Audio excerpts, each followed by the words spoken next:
हाँ जी, back to back आ गया है वेब ऑप्टिक्स भी आपके पास वन शॉट के अंदर। तो भाई हम लोग सब चीजें डिटेल में पढ़ने वाले हैं इस वेव ऑप्टिक्स के अंदर भी। ये टॉपिक यार कहीं ना कहीं 11th क्लास के वेव्स चैप्टर से बहुत जुड़ता हुआ है। तो अगर आप 11th क्लास का वेव चैप्टर कहीं से भी रिवाइज करके आ जाओगे तो ये थोड़ा ज्यादा स्मूथ लगेगा। बार बार मैं आपसे ये कहूंगा कि आप ये 12वीं क्लास पढ़ रहे हो भाई, और 12वीं क्लास 11वीं क्लास के बाद पढ़ी जाती है ठीक है, तो अगर 11वीं आपने नहीं पढ़ी है और आप 12वीं में आ गए हो सीधा वेव ऑप्टिक्स पढ़ने के लिए, तो यार दिक्कत तो आएगी, बहुत स्मूथ एक्सपीरियंस नहीं रहेगा। ये बात मैं आपको सच बोल रहा हूं, लेकिन मैं ट्राई करूंगा कि चैप्टर में मैं आपको जो भी सिखाऊं, जो भी पढ़ाऊं और जो भी कुछ नया हो वो जाकर के आपको फील हो जाए पूरा। इस एक लेक्चर के बाद आपको कुछ भी और करने की जरूरत नहीं है, सीधा जाकर के आप सवाल लगाओ, प्रीवियस ईयर क्वेश्चंस लगाओ, सिलेबस कंप्लीट कवर होगा, क्रिस्प फॉर्म में होगा, सवाल भी है, प्रैक्टिस के न्यूमेरिकल भी लाया हूं वो भी करवाऊंगा, तो हर चीज कवर्ड होगी, डोंट वरी। लेकिन शर्त यह है कि बस इसके बाद आपको PYQs की प्रैक्टिस करनी पड़ेगी, तभी आपका ये चैप्टर कंप्लीट पक्का होगा। ठीक है, आइए स्टार्ट करते हैं अपना ये वाला चैप्टर वेव ऑप्टिक्स। ठीक है,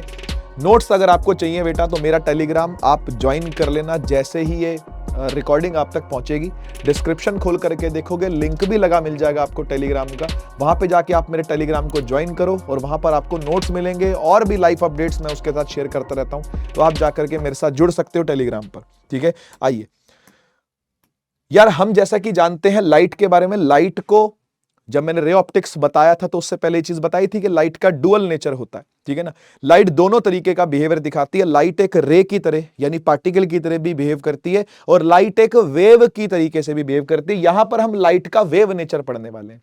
लाइट होती क्या है? लाइट एक फॉर्म ऑफ एनर्जी ही है भाई। ठीक है ना, which causes sensation in our eyes, जो हमारी आंखों में क्या पैदा करती है? सेंसेशन, देखने की क्षमता पैदा करती है, एक तरीके से हम देख पाए ये चीजें पैदा करती है। सबसे पहले न्यूटन की कॉर्पस्कुलर थ्योरी थी, इसकी बात मैंने रे ऑप्टिक्स के अंदर भी करी थी, जिसमें न्यूटन ने यह कहा था कि जो लाइट के पार्टिकल होते हैं उसको कॉर्पस्कल कहते हैं। बाद में यह थ्योरी का खंडन कर दिया गया, और यह किसने किया? हाइगन साहब ने। इन्हीं की थ्योरी से हम लोग इस चैप्टर की शुरुआत करेंगे। तो मैक्सवेल के ऊपर जाने से पहले हाइगन ने सबसे पहले वेव के बारे में जो वेव थ्योरी दी थी उसी को हम लोग पढ़ेंगे सबसे पहले, उसी के बेसिस पर हम चीजें प्रूव भी करेंगे। तो आपको ये लगेगा ही नहीं, आपको एक कमी फील ही नहीं होगी कि यार रे ऑप्टिक्स की जरूरत क्या थी। हाइगन ने इतनी मजबूती के साथ अपना थ्योरी रखा था वेव का कि लाइट एक वेव है, लाइट एक रे नहीं है, लाइट कोई पार्टिकल नहीं है, कोई कॉर्पस्कल जैसी चीजें यहां पर नहीं है, ऐसा बोला, और बोला कि ये तो वेव है।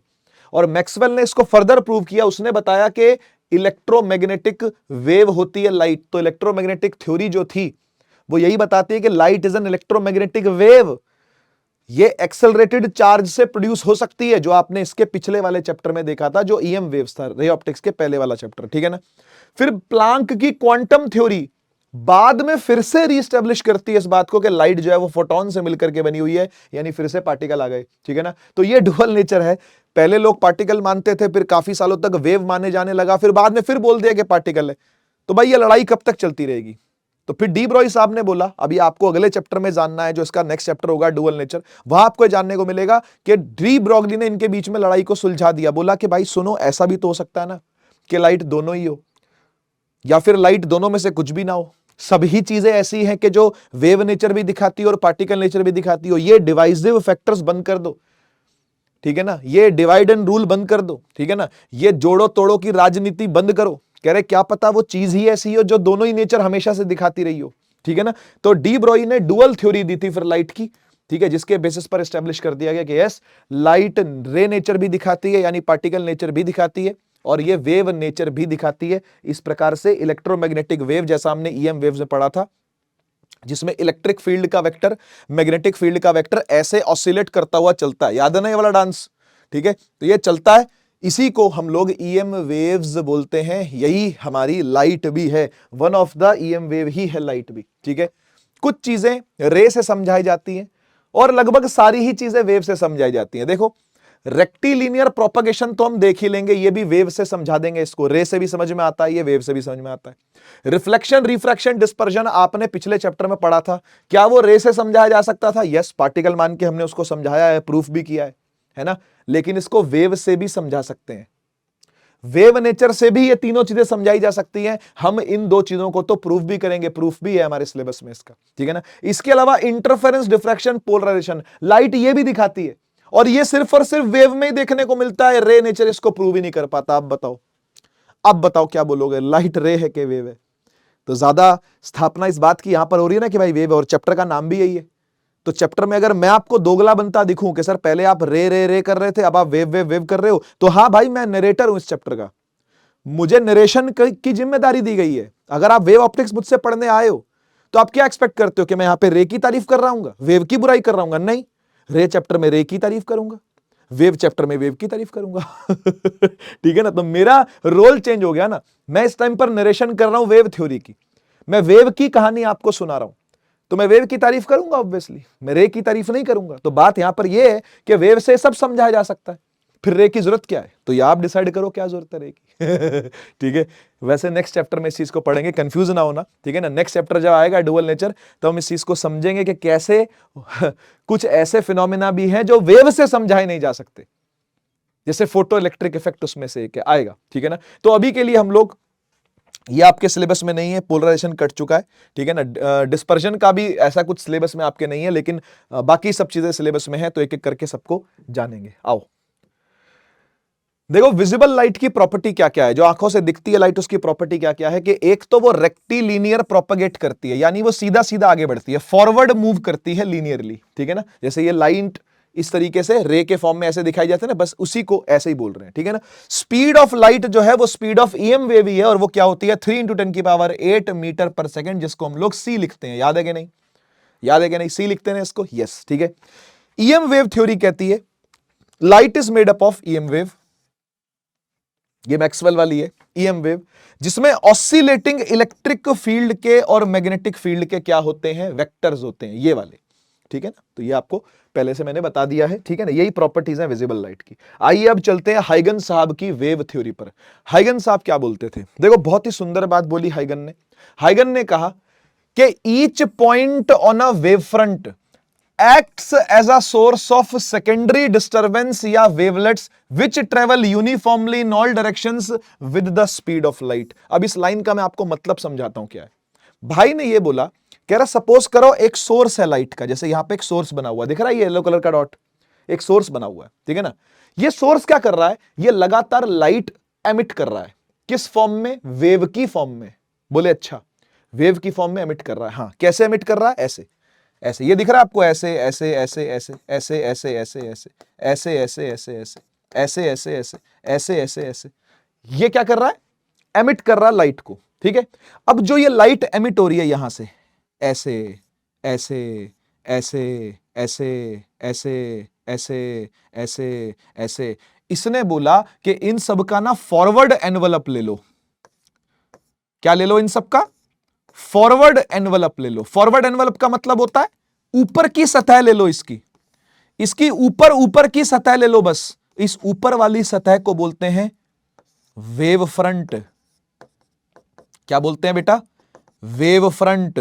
जो ये फॉरवर्ड एनवलप लिया जाता है इसको वेव फ्रंट बुलाते हैं। तो ये जो लाइनें बनी हुई है ना, एक लाइन, फिर उसके बाद थोड़े गैप के बाद दूसरी लाइन, फिर थोड़े गैप के बाद तीसरी लाइन, इन्हें क्या बुलाते हैं बेटा? इन्हें बुलाते हैं वेव फ्रंट्स। ठीक है, ये वेव फ्रंट्स कैसे बनते हैं? मैंने आपको दिखाया, एक लाइट का सोर्स है जो लगातार वेव्स के फॉर्म में लाइट क्या कर रहा है? एमिट कर रहा है। इन वेव्स का जो ऊपरी सतह है, जो ऊपर का सरफेस है, वो सारा उठा लिया। सर ऐसा क्यों किया? सारा ऊपर का सरफेस ही क्यों उठाया? क्योंकि वो सारा सरफेस जो है ना, वो सेम फेज में वाइब्रेट कर रहा है, सेम फेज में। जब ये बल्ब जला होगा, जब ये सोर्स जला होगा, तो इसमें से जब लाइट निकली है, तो इलेक्ट्रिक फील्ड मैग्नेटिक फील्ड के वेक्टर्स क्या कर रहे होंगे? ऑसिलेट कर रहे होंगे, क्योंकि हमने ईएम वेव माना है। तो जब सारे के सारे मान लो पीक पहुंच रहे हैं, सारे के सारे पीक, इधर भी पीक पहुंच रहे हैं, इधर भी पीक पहुंच रहे हैं, इधर भी पीक पहुंच रहे हैं, इधर भी पीक पहुंच रहे हैं, इधर भी पीक पीक पीक, तो सारी पीक्स को आपस में जोड़ दिया, बस इसको बोलते हैं वेव फ्रंट। क्या बोलते हैं? Wave front. तो और भाई क्या लिख रहा है पता? हाइगन कह रहा है इस वेव फ्रंट पर बैठे, ध्यान से सुनना, कह रहा है इस वेव फ्रंट पर बैठे जितने भी पार्टिकल्स हैं, ठीक है, इस वेव फ्रंट पर बैठे जितने भी पार्टिकल्स हैं, कितने पार्टिकल होंगे? अरे इनफाइनाइट होंगे भाई। हाँ सही बात है, कितने पार्टिकल होंगे? इनफाइनाइट पार्टिकल होंगे। बोला ये अपने आप में फ्रेश सोर्स की तरह एक्ट करते हैं फ्रेश सोर्स की तरह। सर सोर्स तो ये था, हाँ ये है पेरेंट सोर्स, ये है पिताजी सोर्स, माताजी सोर्स। आप समझे ना, ये पेरेंट है, ये इसके बच्चे सोर्स हैं। ये बच्चे सोर्स को बुलाते हैं सेकेंडरी वेवलेट। क्या बुलाते हैं बेटा?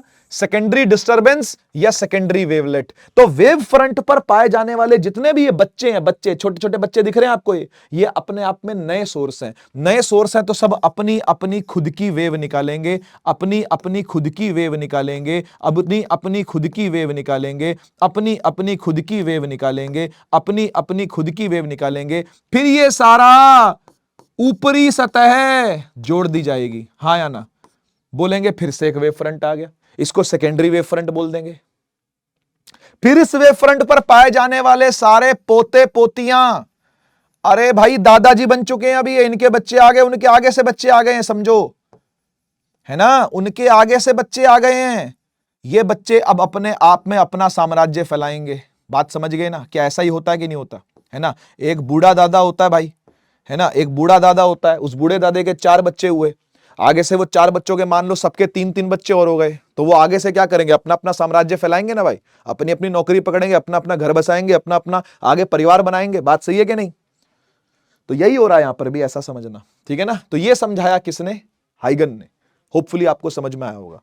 दूसरा पॉइंट मैं ऑलरेडी बता चुका हूं, कह रहा था common tangent to these wavelets in the forward direction is called the wave front. इसी को वेव फ्रंट बोलते हैं। वेव फ्रंट मैंने आपको समझा दिया कि सारे के सारे ऊपरी सतह उठा लो, फॉरवर्ड एनवलप उठा लो सारा, उसी को वेव फ्रंट बोलेंगे। और वेव फ्रंट अपने आप में उसका हर पॉइंट नया साम्राज्य खड़ा करेगा, अपने आप में एक फ्रेश सोर्स की तरह काम करेगा। इस प्रकार का डायग्राम ये बना हुआ है ना? होपफुली आप समझ पाए होगे, ठीक है? तो वेव फ्रंट क्या चीज है अभी समझ में आ गया आपको। कह रहा it is a cross sectional plane of light in which all points oscillate in same phase. बोला था ना मैंने, बोला था ना, अगर एक वेव फ्रंट मैं बना रहा हूं, मान लो ऐसा, ये मान लो किसी लाइट का वेव फ्रंट है, ठीक है? कोई लाइट गुजर रही है, कोई लाइट गुजर रही है, ऐसे ऐसे कोई लाइट जा रही है, ये उसका वेव फ्रंट मैंने बनाया, ठीक है ना? अब ये वेव फ्रंट पर पाए जाने वाले सारे पॉइंट्स, ये वाला भी, ये वाला भी, ये वाला भी फ्रेश सोर्स की तरह एक्ट करेंगे, फ्रेश सोर्स की तरह वेव्स निकालना चालू कर देंगे। कह रहा cross sectional plane of light beam in which all points oscillate in same phase. ये सब सेम फेज में रहेंगे, सबके सब इकट्ठा ऊपर, सबके सब इकट्ठा नीचे, सबके सब इकट्ठा आगे, सबके सब इकट्ठा पीछे, इकट्ठा ऑसिलेट आगे, इकट्ठा ऑसिलेट पीछे, आगे पीछे, आगे पीछे, आगे, सब एक साथ आगे जाएंगे, सब एक साथ पीछे आएंगे। इसको बोलते हैं सेम फेज में होना, ठीक है? कह रहा locus of all points vibrating in same phase is called wave front. कोई पूछे वेव फ्रंट की डेफिनेशन क्या है, तो ये मैथमेटिकल लाइन चेप देना वहां पे।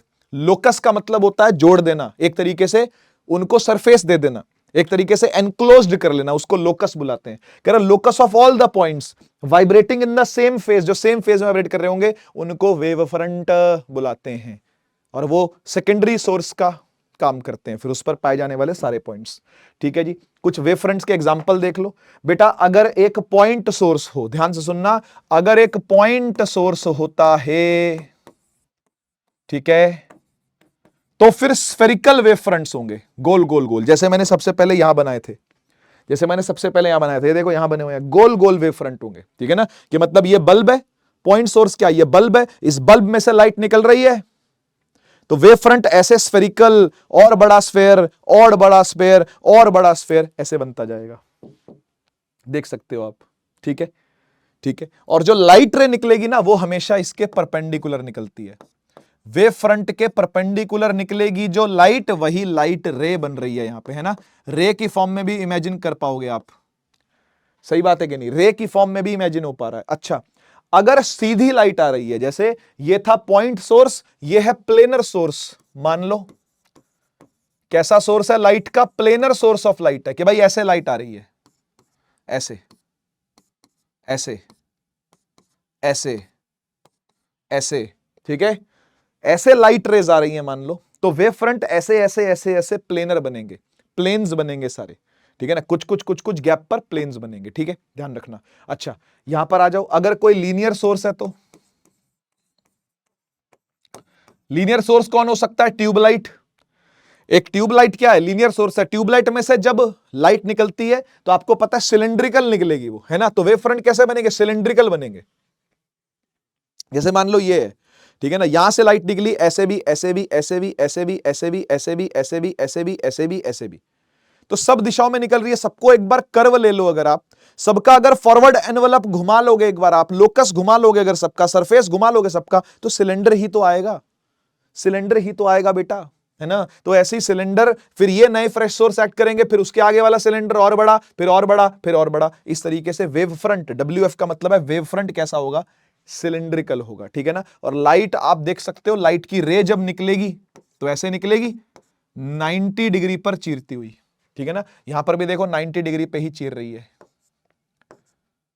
आई होप बात समझ में आपको आई होगी, ठीक है। आगे चलते हैं। ये देखो, ये एक कॉन्वेक्स लेंस है बेटा, है ना। कॉन्वेक्स लेंस पर जब आपने लाइट रे डाली तो ये उसको इकट्ठी करता है, हाँ या ना बोलो। ये तो आप जानते हो, नेचर है इसका। ये कॉन्वेक्स लेंस है बेटा, कॉन्वेक्स लेंस। इस पे आप जब सीधी लाइट डालोगे तो क्या करेगा, इकट्ठी करेगा एक पॉइंट पर। ये क्या, ये कॉन्केव लेंस है, ये कॉन्केव लेंस है। आप लाइट डालोगे फैला देगा, आप लाइट डालोगे क्या करेगा, फैला देगा। बात सही है कि नहीं, सही बात है सर। तो वेव फ्रंट कैसे बनेंगे, मैंने आपको एक तुक्का सिखाया है। मैंने आपको एक RDX दिया था अभी अभी। क्या दिया था सर, लिख के देता हूं चलो। RDX ये है कि लाइट की रेज वेव फ्रंट के परपेंडिकुलर होगी। क्या याद रखोगे इस बात को, बस वेव फ्रंट दिखा सकते हो आप। ये लाइट रे आ रही है, इसके परपेंडिकुलर वेव फ्रंट ये रहे, है ना। देखो सीधी लाइट आ रही है ना, प्लेनर वेव फ्रंट बनेंगे। प्लेनर वेव फ्रंट पहला, प्लेनर वेव फ्रंट दूसरा, प्लेनर वेव फ्रंट तीसरा। ये 90 90 90 90, देख रहे हो, देख रहे हो।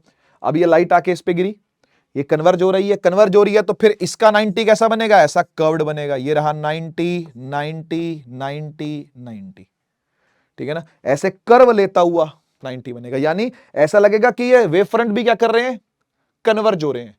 लाइट कन्वर्ज हो रही है, वेव फ्रंट भी ऐसा लगेगा क्या कर रहे हैं, कन्वर्ज कर रहे हैं। मेरा हाथ देखो कैसे घूम रहा है, कन्वर्ज कर रहे हैं, ठीक है। इधर आ जाओ, लाइट सीधी है, सीधी पड़ेगी कॉन्केव पे, फैलाएगा, ठीक है। तो जब तक सीधी थी तब तक तो सीधे सीधे वेव फ्रंट बनते हैं, प्लेनर वेव फ्रंट बनते हैं, ठीक है ना। लेकिन जैसे ही फैलेगी तो फैले फैले वेव फ्रंट बनेंगे। ये देखो 90, ये देखो 90, ये देखो 90, या 90 दिखाई रखा है, ठीक है ना। तो इस तरीके से लाइट जा रही है, ठीक है। और वेव फ्रंट भी ऐसे ही जा रहे हैं, फैलते हुए, फैलते हुए, डाइवर्जिंग वेव फ्रंट्स जा रहे हैं, ठीक है ना। तो ये थोड़ी सी फील लेने वाली चीज है बेटा, ये ठीक है, ये थोड़ी सी फील लेने वाली चीज है और कुछ नहीं, ठीक जी। वेव फ्रंट के कैरेक्टरिस्टिक सुन लो। कह रहा है wave front travels with speed of light in all direction. सही बात है, वेव फ्रंट सब तरफ भाग रहा है। और कैसे भाग रहा है, इसको बोलते हैं आइसोट्रोपिक। आइसोट्रोपिक का मतलब सब दिशाओं में भागना। तो आप ये भी सीधा लिख सकते हो कि wave fronts are isotropic in nature, यानी वो सबके सब सेम दिशाओं में एक जैसा भागते हैं, सब में सेम स्पीड से भागेंगे, लाइट की स्पीड से भागेंगे। कह रहा है फेज डिफरेंस बिल्कुल नहीं होगा, जीरो होगा, क्योंकि फेज सबका सेम है।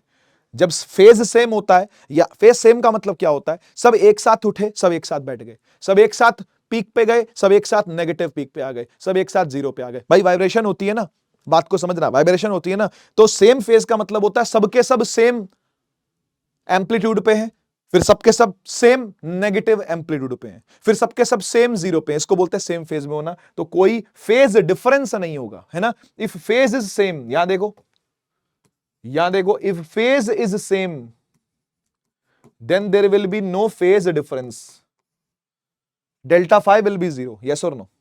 इसको फेज बोलते हैं, इसको फेज डिफरेंस बोलते हैं, ठीक है ना। सब 11th क्लास की बातें हैं बेटा ये, ठीक है।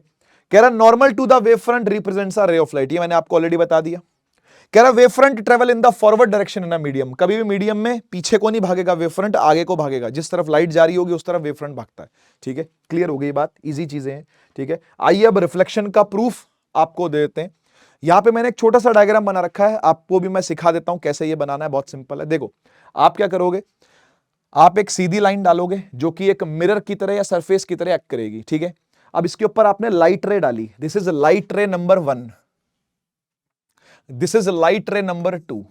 ये क्या दोनों इंसिडेंट लाइट है या नहीं, क्या ये दोनों आकर के गिर रही हैं कि नहीं गिर रही, यस सर गिर रही हैं, तो ये इंसिडेंट लाइट हो गई, बढ़िया। अब इंसिडेंट लाइट के परपेंडिकुलर इंसिडेंट वेव फ्रंट होगा, क्या कहते हो हाँ या ना। इंसिडेंट लाइट के परपेंडिकुलर इंसिडेंट वेव फ्रंट होगा, तो वो कहां है, वो ये रहा, वो ये रहा पिंक कलर का, देख ये रहा, ये this is incident wave front, ठीक, यहां से लेके यहां तक ये भी ऐसे ही गिर रहा है ना, ये भी ऐसे ही गिरेगा ना, लाइट के साथ साथ ही गिर रहा है ये भी, ये देखो गिरने दो इसको, गिर रहा है, बढ़िया, इसको मैंने एरो के साथ दिखा दिया कि गिर रहा है, ठीक है। अब आपको पता है कि चीजें रिफ्लेक्ट करती है, हाँ अच्छा, ये नॉर्मल बना दिया, यहां पे भी ये नॉर्मल बना दिया, ये एंगल आई है तो ये वाला एंगल क्या होगा, आर होगा। यहां मत दिखाना लेकिन इसको, क्यों सर यहां क्यों ना दिखाएं, अरे यार कुछ कह रहा हूं तो बात मान लो ना मेरी यार, यहां आर मत दिखाना, ठीक है। ऐसी देखो ये वाली रे भी आके गिरी है तो ये वाला आई होगा, हाँ, और ये वाला आर होगा, यहां आई मत दिखाना। अच्छा अब मैं समझ गया सर, अब मैं समझ गया, आप यहां पर आई के साथ कुछ कुछ करोगे, यहां पे आर के साथ कुछ कुछ करोगे, और फिर दोनों का रिलेशन कुछ कुछ, हाँ कुछ कुछ हो रहा है, बिल्कुल सही बात है। यहां देख, अब इधर देख, इधर देख, ये लाइट आई पहली वाली, देख ध्यान से, ये लाइट आई पहली वाली 1, और 1 रिफ्लेक्ट करके चली गई वो, ये जा रही 1, चेक कर बेटा, ये 1 जा रही है, ये गई 1, ठीक है, ये 2 आई थी, अब ये 2 जा रही है। क्या ये दोनों रिफ्लेक्टेड रेज हैं, जल्दी बोलो हाँ या ना, यस सर, रिफ्लेक्टेड रेज है तो रिफ्लेक्टेड वेव फ्रंट कहां होगा, वो इनके परपेंडिकुलर होगा, वो ये रहा, ये देख, ये देख, ये रहा,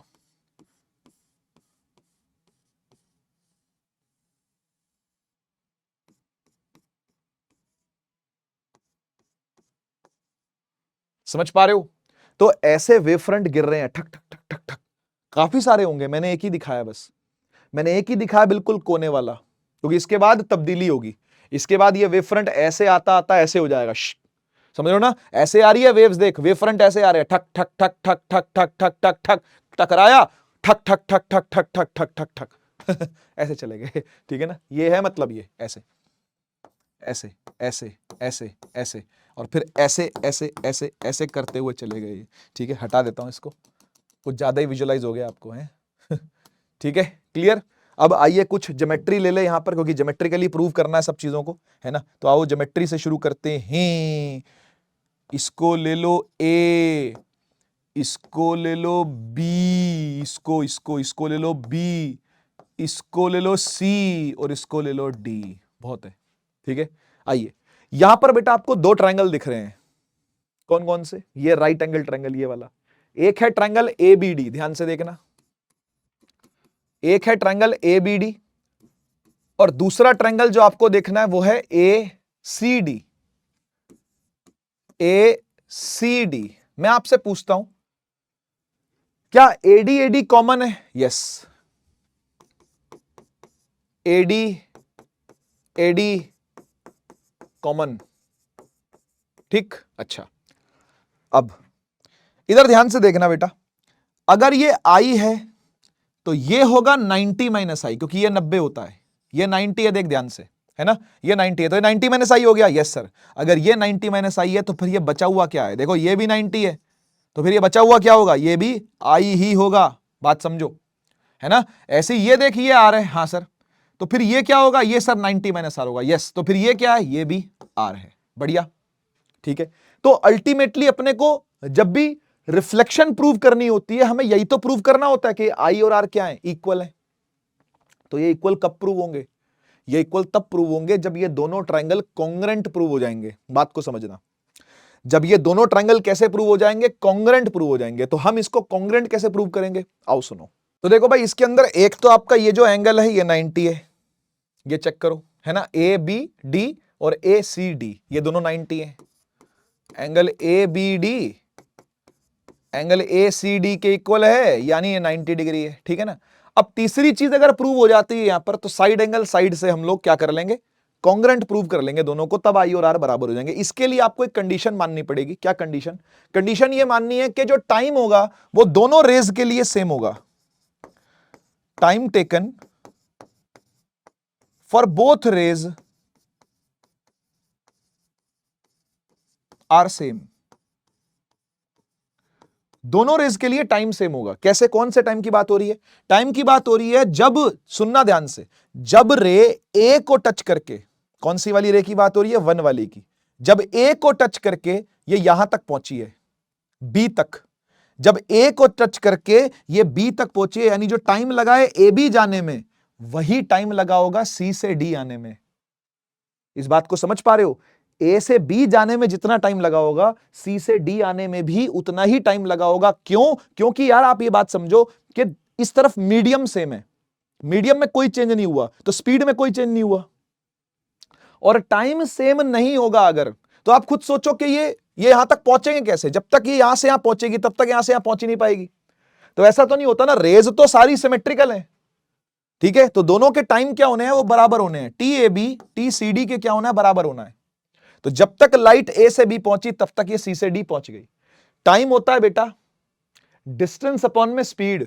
ये डिस्टेंस कितना है, ए से बी का डिस्टेंस है सर ए बी, डिवाइड कर दो स्पीड से, स्पीड कितनी है, लाइट की स्पीड सी होती है बेटा, और ऐसे ही सीडी का डिस्टेंस कितना है सर, सीडी ही है, और लाइट की स्पीड क्या होती है, सी होती है, सी से सी कट गया, ए बी और सी डी भी क्या आ गए, इक्वल आ गए, यानी ये डिस्टेंस और ये डिस्टेंस क्या है, बराबर है। और ए बी सी डी अगर A B equal to C D हो गया है ना, बाय प्रूफ, इस प्रूफ से तो हमने ये प्रूव कर दिया कि ट्रायंगल ए बी डी है ना and triangle A C D are congruent, ये कॉन्ग्रेंट है, ठीक है ना। और अगर कॉन्ग्रेंट होते हैं तो क्या होता है, तो फिर सारी साइड सारे एंगल इक्वल होते हैं, तो इसी से प्रूव हो गया कि आई और आर भी क्या है, इक्वल है, हेंस रिफ्लेक्शन इज प्रूव्ड।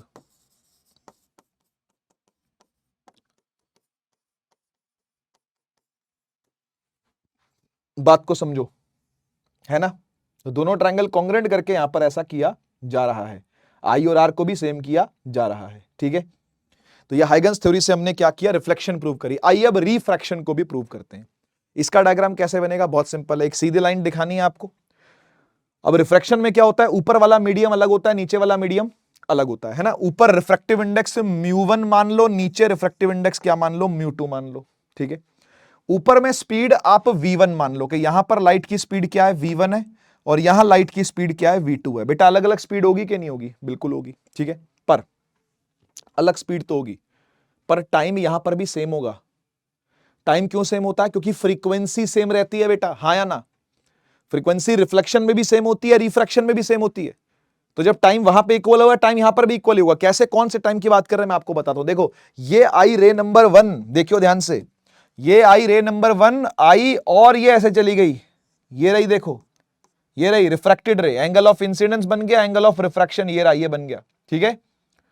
ये दूसरी रे आई, इंसिडेंट हुई, रिफ्रैक्टेड हुई, दिस इज रे नंबर 2, ठीक है। ये आपने एंगल आई लिया है, हाँ एंगल ऑफ इंसिडेंस है। ये आपने आर लिया है, आप इसको भी आर ले सकते थे, हाँ बात एक ही है, ठीक है ना। देख अब ये आई है, वेवफ्रंट कहां है, ये रहा वेवफ्रंट, चेक कर, ये रहा वेवफ्रंट, ये जो गिर रहा है ना। फिर ये वेवफ्रंट यहां से रिफ्रैक्टेड मतलब दूसरे मीडियम में उठ भी रहा है ना। ये दूसरे मीडियम में क्या हो रहा है, उठ भी रहा है। ये ऐसे गिरा, ऐसे गिरा,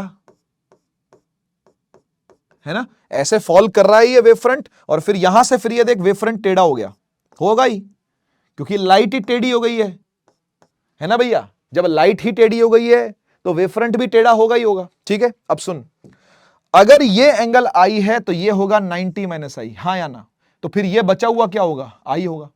अगर ये आर है तो ये क्या है, ये 90 माइनस आर है, तो फिर ये बचा हुआ क्या होगा, आर होगा। कौन कौन से दो ट्रायंगल सर, एक तो ए बी सी और एक ए सी डी, इन दोनों को आपने फिर से आमने सामने रख करके सिमिलर प्रूव करना है। मतलब सिमिलर देखते हैं अभी क्या क्या प्रूव हो सकता है। मेरे हिसाब से यहां पे आप साइन साइन लिख लो, बस काम हो जाएगा। आप यहां पे साइन लिख लो बस। ये देखो ये 90 है ना, यहां पर ये 90 है ना। जब भी कभी वेव फ्रंट होता है तो वो लाइट से 90 डिग्री पर होता है। तो एक काम करेंगे, हम साइन साइन लिखते हैं एक बार जरा इसका। देखो बेटा साइन थीटा क्या होता है सर, साइन थीटा होता है परपेंडिकुलर अपॉन में हाइपोटेनस। परपेंडिकुलर क्या है, आई के सामने वाली साइड क्या है, ये बीसी है ना। तो this is BC divide by ये क्या है, ये वाला, ये एसी है ना। हाइपोटेनस क्या है इसका, एसी, ठीक बढ़िया। सिमिलरली आप साइन आर भी लिखो, ठीक है सर, साइन आर भी लिखते हैं। साइन आर क्या होता है, पी बाय एच, पी हो गई सामने वाली ये, और एच हो गई हाइपोटेनस एसी, ठीक है। तो एडी बाय एसी, ठीक है भाई, एडी बाय एसी। अब आपको एक बात पता होनी चाहिए कि जितना टाइम लाइट को बी से सी टच करने में लगा है, उतना ही टाइम लाइट को ए से डी टच करने में लगेगा, क्योंकि डेंसर मीडियम है तो कम ही डिस्टेंस ट्रेवल हो पाएगा, स्लो चलती है लाइट, ये बात आप जानते हो, लेकिन टाइम इक्वल होगा। बात सही है कि नहीं? तो बस इसी चीज को, इसी थ्योरी को यहां पे रखते हुए कि बी से सी टाइम इक्वल है जो ए से डी का टाइम है। क्लियर ना? टाइम होता है डिस्टेंस अपॉन में सी। ये डिस्टेंस कितना है बेटा? ये वाला सर, ये है बीसी डिस्टेंस, ओके। और स्पीड कितनी है यहां पर? स्पीड है सर v1, वाह भाई वाह, इज इक्वल टू एडी में डिस्टेंस कितना है भाई? एडी है। और स्पीड कितनी है जल्दी बोलो? एडी में स्पीड कितनी है सर? v2 है। ठीक हो गया, बढ़िया।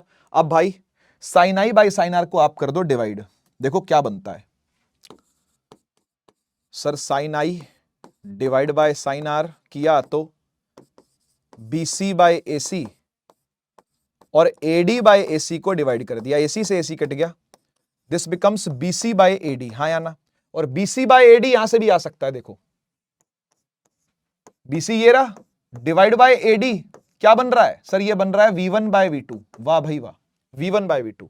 BC बाय AD को लिख दोगे V1 बाय V2, और स्नेल्स लॉ ये देख यहां से प्रूव हो रहा है, sine I by sine R BC by AD is V1 by V2, जो कि रिफ्रैक्टिव इंडेक्स में उल्टा होता है μ2 बाय μ1, हाँ या ना?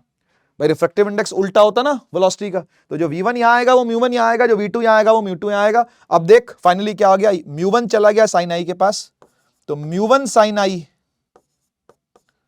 और साइन आर चला गया μ2 के पास, तो μ2 साइन आर। क्या यही होता है स्नेल्स लॉ? Hence proved.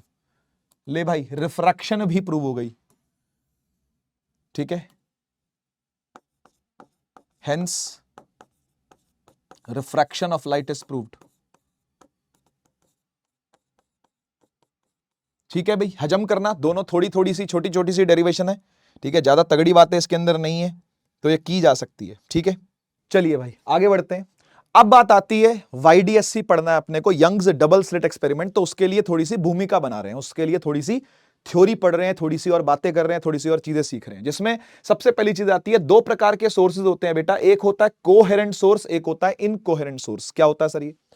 देखो कोहेरेंट सोर्स उसको बोलते हैं कि जब एक ही सोर्स के हम मल्टीपल सोर्सेज बना लें, वही पॉसिबल हो पाता है कोहेरेंट, अदरवाइज कोहेरेंट बन नहीं पाते सोर्सेज। सर कोहेरेंट होते क्या है? कोहेरेंट सोर्सेज वो होते हैं जिनमें इनिशियल फेज डिफरेंस अगर हो भी, ठीक है ना, between the waves remains constant, ये क्या आ जाए? कांस्टेंट आ जाए टाइम के साथ, ठीक है ना। साथ ही साथ हम ये भी चाहते हैं, देखो फेज कांस्टेंट अगर रहे तो हम ये भी चाहते हैं कि फ्रीक्वेंसी भी कांस्टेंट रहे, तो कोशिश करते हैं कि दो वेव्स बने तो कैसी बने? आइडेंटिकल बन जाएं, दो सोर्सेज ऐसे जो आइडेंटिकल हो, जैसे कि laser is a monochromatic light source with a high degree of coherence. अगर लेजर लाइट आप यूज करते हो, वो भी मोनोक्रोमेटिक इन नेचर, तो वो अलग अलग वेवलेंथ वाली नहीं होगी, अलग अलग फ्रीक्वेंसी वाली भी नहीं होगी, तो सेम फ्रीक्वेंसी वाली जिसका इनिशियल फेज सेम रहे, ऐसी वेव्स को बोलते हैं कोहेरेंट, ठीक है ना। तो ये क्या लिखा हुआ है देखो ध्यान से, देखो ये सिंगल सोर्स से ही ऑब्टेन की जाती है,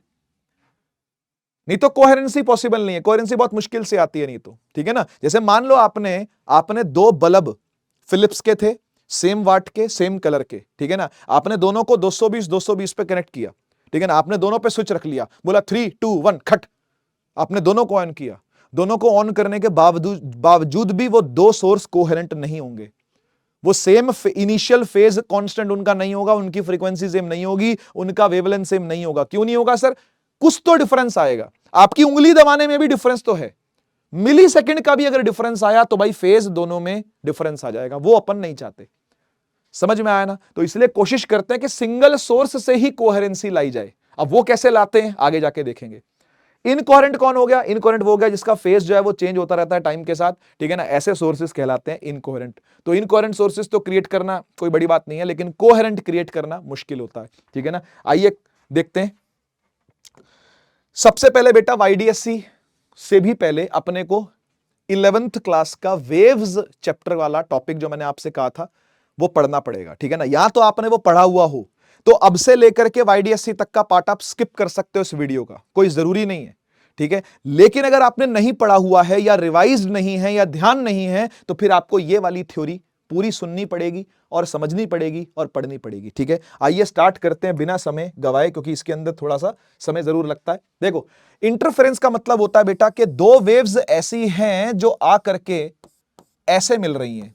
तो ऐसे ऐसे मिलना, यानी जब भी क्रस्ट पे क्रस्ट पड़ना होता है तो ये बनाती है एक कंस्ट्रक्टिव इंटरफेरेंस, यानी इनका एम्पलीट्यूड क्या होता है, बढ़ जाता है।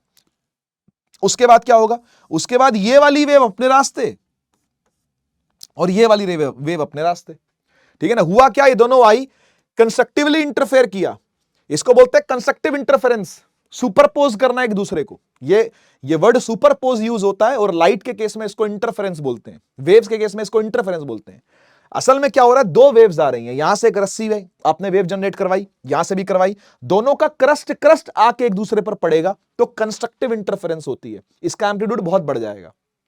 ऐसा ही लाइट के साथ भी होता है। जब लाइट के दो सोर्सेज, बात को समझना, जब लाइट के दो सोर्सेज कंस्ट्रक्टिवली इंटरफेयर करते हैं ना, तो एम्पलीट्यूड बहुत बढ़ जाता है। उससे क्या होगा, उससे चमक बहुत बढ़ जाएगी, उससे ब्राइटनेस बहुत आ जाएगी। लाइट में क्या आ सकता है, ब्राइटनेस आ सकती है, डिमनेस आ सकती है। अरे यहां तो अंधेरा होगा या रोशनी होगी, बात सही है कि नहीं, यहां तो अंधेरा होगा या रोशनी होगी, क्लियर बात है कि नहीं, तो यहां तो अंधेरा आएगा, यहां रोशनी आएगी। ठीक है ना, तो जब भी कभी कंस्ट्रक्टिव इंटरफेरेंस होती है, रोशनी आती है। और सर इसका उल्टा क्या है, इसका उल्टा डिस्ट्रक्टिव इंटरफेरेंस। वो कैसे होती है, वो तब होती है जब एक का क्रस्ट आ रहा हो और बेटा दूसरे का ट्रफ आ जाए। ठीक है, एक का क्रस्ट आए, दूसरे का ट्रफ आए। जब एक का क्रस्ट दूसरे का ट्रफ पड़ेगा तो ये दोनों फ्लैट हो जाते हैं, बिल्कुल ऐसे, और फिर उसके बाद दोनों अपने अपने रास्ते निकल जाएंगे। ये अपने रास्ते निकल गया, ये अपने रास्ते निकल गए, जो इधर से आया था वो इधर, वो इधर से आया था इधर। इस तरीके से होता है, इसको बोलते हैं डिस्ट्रक्टिव इंटरफेरेंस होना। तो हमेशा ध्यान रखना बेटा, अगर क्रस्ट पे क्रस्ट पड़ेगा तो कंस्ट्रक्टिव इंटरफेरेंस CI, अगर ट्रफ पे ट्रफ पड़ेगा तो भी कंस्ट्रक्टिव इंटरफेरेंस, हां या ना। अरे ये नीचे नीचे वाले आ गए अगर दोनों, तो नीचे एम्पलीट्यूड बढ़ जाएगा। अभी दोनों ऊपर ऊपर से आ रहे हैं, बात को समझना, अभी दोनों ऊपर ऊपर से आ रहे हैं। जब ये ऊपर ऊपर से आ रहे हैं तो कंस्ट्रक्टिव इंटरफेरेंस होता है। जब दोनों नीचे नीचे से आएंगे तो क्या होगा, तो भी कंस्ट्रक्टिव ही होगा, नीचे की तरफ कंस्ट्रक्ट होगा वो। लेकिन अगर एक का क्रस्ट दूसरे के ट्रफ पर पड़ा तो ये होता है डिस्ट्रक्टिव इंटरफेरेंस। समझ गए ना, लिखा हुआ देखो, कह रहा है two waves having same frequency with zero initial phase, दोनों के बीच में फेज ना हो या फिर कांस्टेंट फेज डिफरेंस हो। कह रहा है अगर दोनों एक दूसरे को सुपरपोज कर जाएं, सुपरपोज का मतलब एक दूसरे पे चढ़ना, एक दूसरे पे चढ़ जाएं तो रिजल्टेंट एम्पलीट्यूड जो होता है वो डिफरेंट हो जाता है, या तो बहुत बढ़ जाएगा या बिल्कुल मर जाएगा। यहां देखो बिल्कुल मर चुका है, डिस्ट्रक्टिव इंटरफेरेंस में क्या होता है, एम्पलीट्यूड बिल्कुल मर जाता है, और यहां क्या होता है, एम्पलीट्यूड बहुत ज्यादा हो जाता है। कह रहा है from the amplitude of the individual waves, individual waves का एम्पलीट्यूड जो भी रहा हो, कंस्ट्रक्टिव या डिस्ट्रक्टिव होने के बाद ये एम्पलीट्यूड या तो बढ़ जाएगा बहुत ज्यादा, या फिर जीरो भी हो सकता है, जीरो से लेकर के मैक्सिमम कहीं तक भी जा सकता है, ये डिपेंड करता है इनकी वैल्यूज क्या है। आई होप आपको बात थोड़ी सी समझ में आई होगी कि क्या बोल रहा है।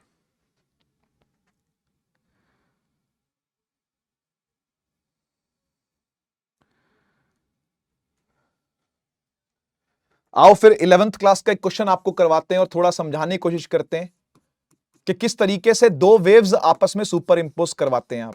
ठीक है, तो बेटा ये वाईनेट होता है, सुपर इंपोज कराने का मतलब होता है वाईनेट, और वाईनेट का मतलब होता है कि आप y1 y2 को ऐड कर रहे हो। अब ये एडिशन ऐसे सिंपल एडिशन नहीं होता, ये असल में इनका वेक्टर एडिशन होता है। हाँ, एक तरीके से वेव्स को क्या मान लेते हैं, वेक्टर मान लेते हैं भाई साहब। ठीक है, तो मैं कुछ एग्जांपल आपको लिख के दिखाता हूं, जैसे 3 sin ओमेगा टी है ना, और 4 sin ओमेगा टी प्लस π/2। ठीक है, इस तरीके की आपको दो वेव दे रखी हैं और आपको कह दिया कि भाई ये दोनों क्या कर रही हैं, सुपर इंपोज कर रही हैं एक दूसरे पर। ठीक है, तो इनका नेट एम्पलीट्यूड बताइए क्या होगा। बेटा यहां पे एम्पलीट्यूड होता कहां है, जब भी ये दो वेव आपको दिखाई जा रही है, इनका एम्पलीट्यूड है कहां। सर ये एम्पलीट्यूड है इसका, इसको हम बुलाएंगे A1, और ये एम्पलीट्यूड है इसका, इसको बुलाएंगे A2। ठीक है, जो दोनों के बीच का फेज डिफरेंस होता है वो यहां पे π/2 है। देखो कैसे, इसका फेज, इसका एंगल क्या है सर, ओमेगा टी प्लस π/2, इसका फेज क्या है सर, ओमेगा टी, तो इसमें से ये माइनस कर दो। अच्छा सर, ओमेगा टी में से ओमेगा टी गया तो क्या बचा सर, π/2 बचा। बस यही आपका फेज डिफरेंस है, इसको डेल्टा फाई या फेज डिफरेंस कह सकते हो। ठीक है ना, अब आइए काम करते हैं, इनको हम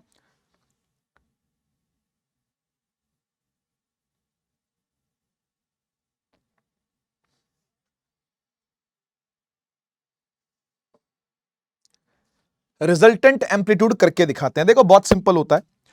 इमेजिन करो कि ये A2 है, ये A1 एम्पलीट्यूड है, दोनों के बीच का एंगल फाई बना हुआ है, ठीक है।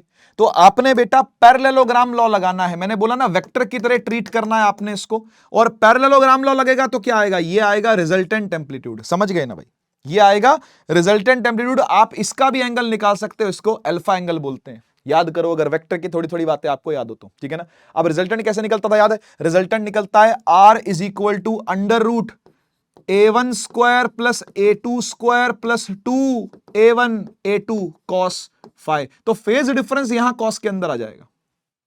समझ गए ना। ऐसे tan का भी लिख सकते हो आप, इस वाले का एंगल भी निकाल सकते हैं अपन लोग tan से। नहीं निकाल सकते क्या, बिल्कुल निकल सकता है। क्या होगा tan अल्फा, tan अल्फा ये देखो यहां पे खींचा, ये A2 है, ये भी A2 होगा।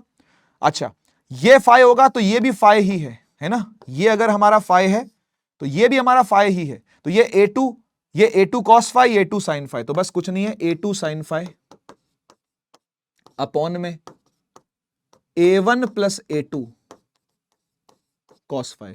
ये पूरा बेस, ये 90 डिग्री, ये परपेंडिकुलर है ना। ये सब आपको याद होगा 11th क्लास का। तो ये तो वेक्टर का है ना। अब इसको कैसे सॉल्व करेंगे यहां पर जरा फटाफट से देखो। क्या करेंगे भाई, फॉर्मूले के अंदर पुट करेंगे, ठीक है। रिजल्टेंट निकालने के लिए रिजल्टेंट का फॉर्मूला होता है अंडर रूट A1 स्क्वायर यानी 3 का स्क्वायर प्लस 4 का square plus 2 into 3 into 4 into cos का pi by 2। Cos pi by 2 क्या होता है बेटा, कॉस 90। जल्दी से कॉस 90 इज 0, हाँ या ना, कॉस 90 इज 0। ये पूरा 0 हो गया भैया। अंडर रूट में सिर्फ क्या रह गया, 3 स्क्वायर प्लस 4 स्क्वायर रह गया। 3 स्क्वायर 9, 4 स्क्वायर 16, यानी कुल मिला के निकल के आएगा ये 5। समझ गए ना।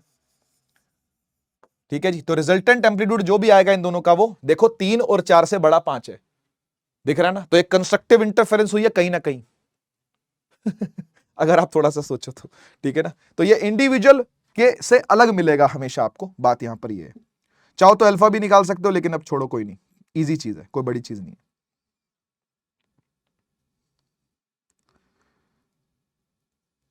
चलो एक चीज इसके अंदर और पढ़नी होती है बेटा अपने को, which is path difference and phase difference.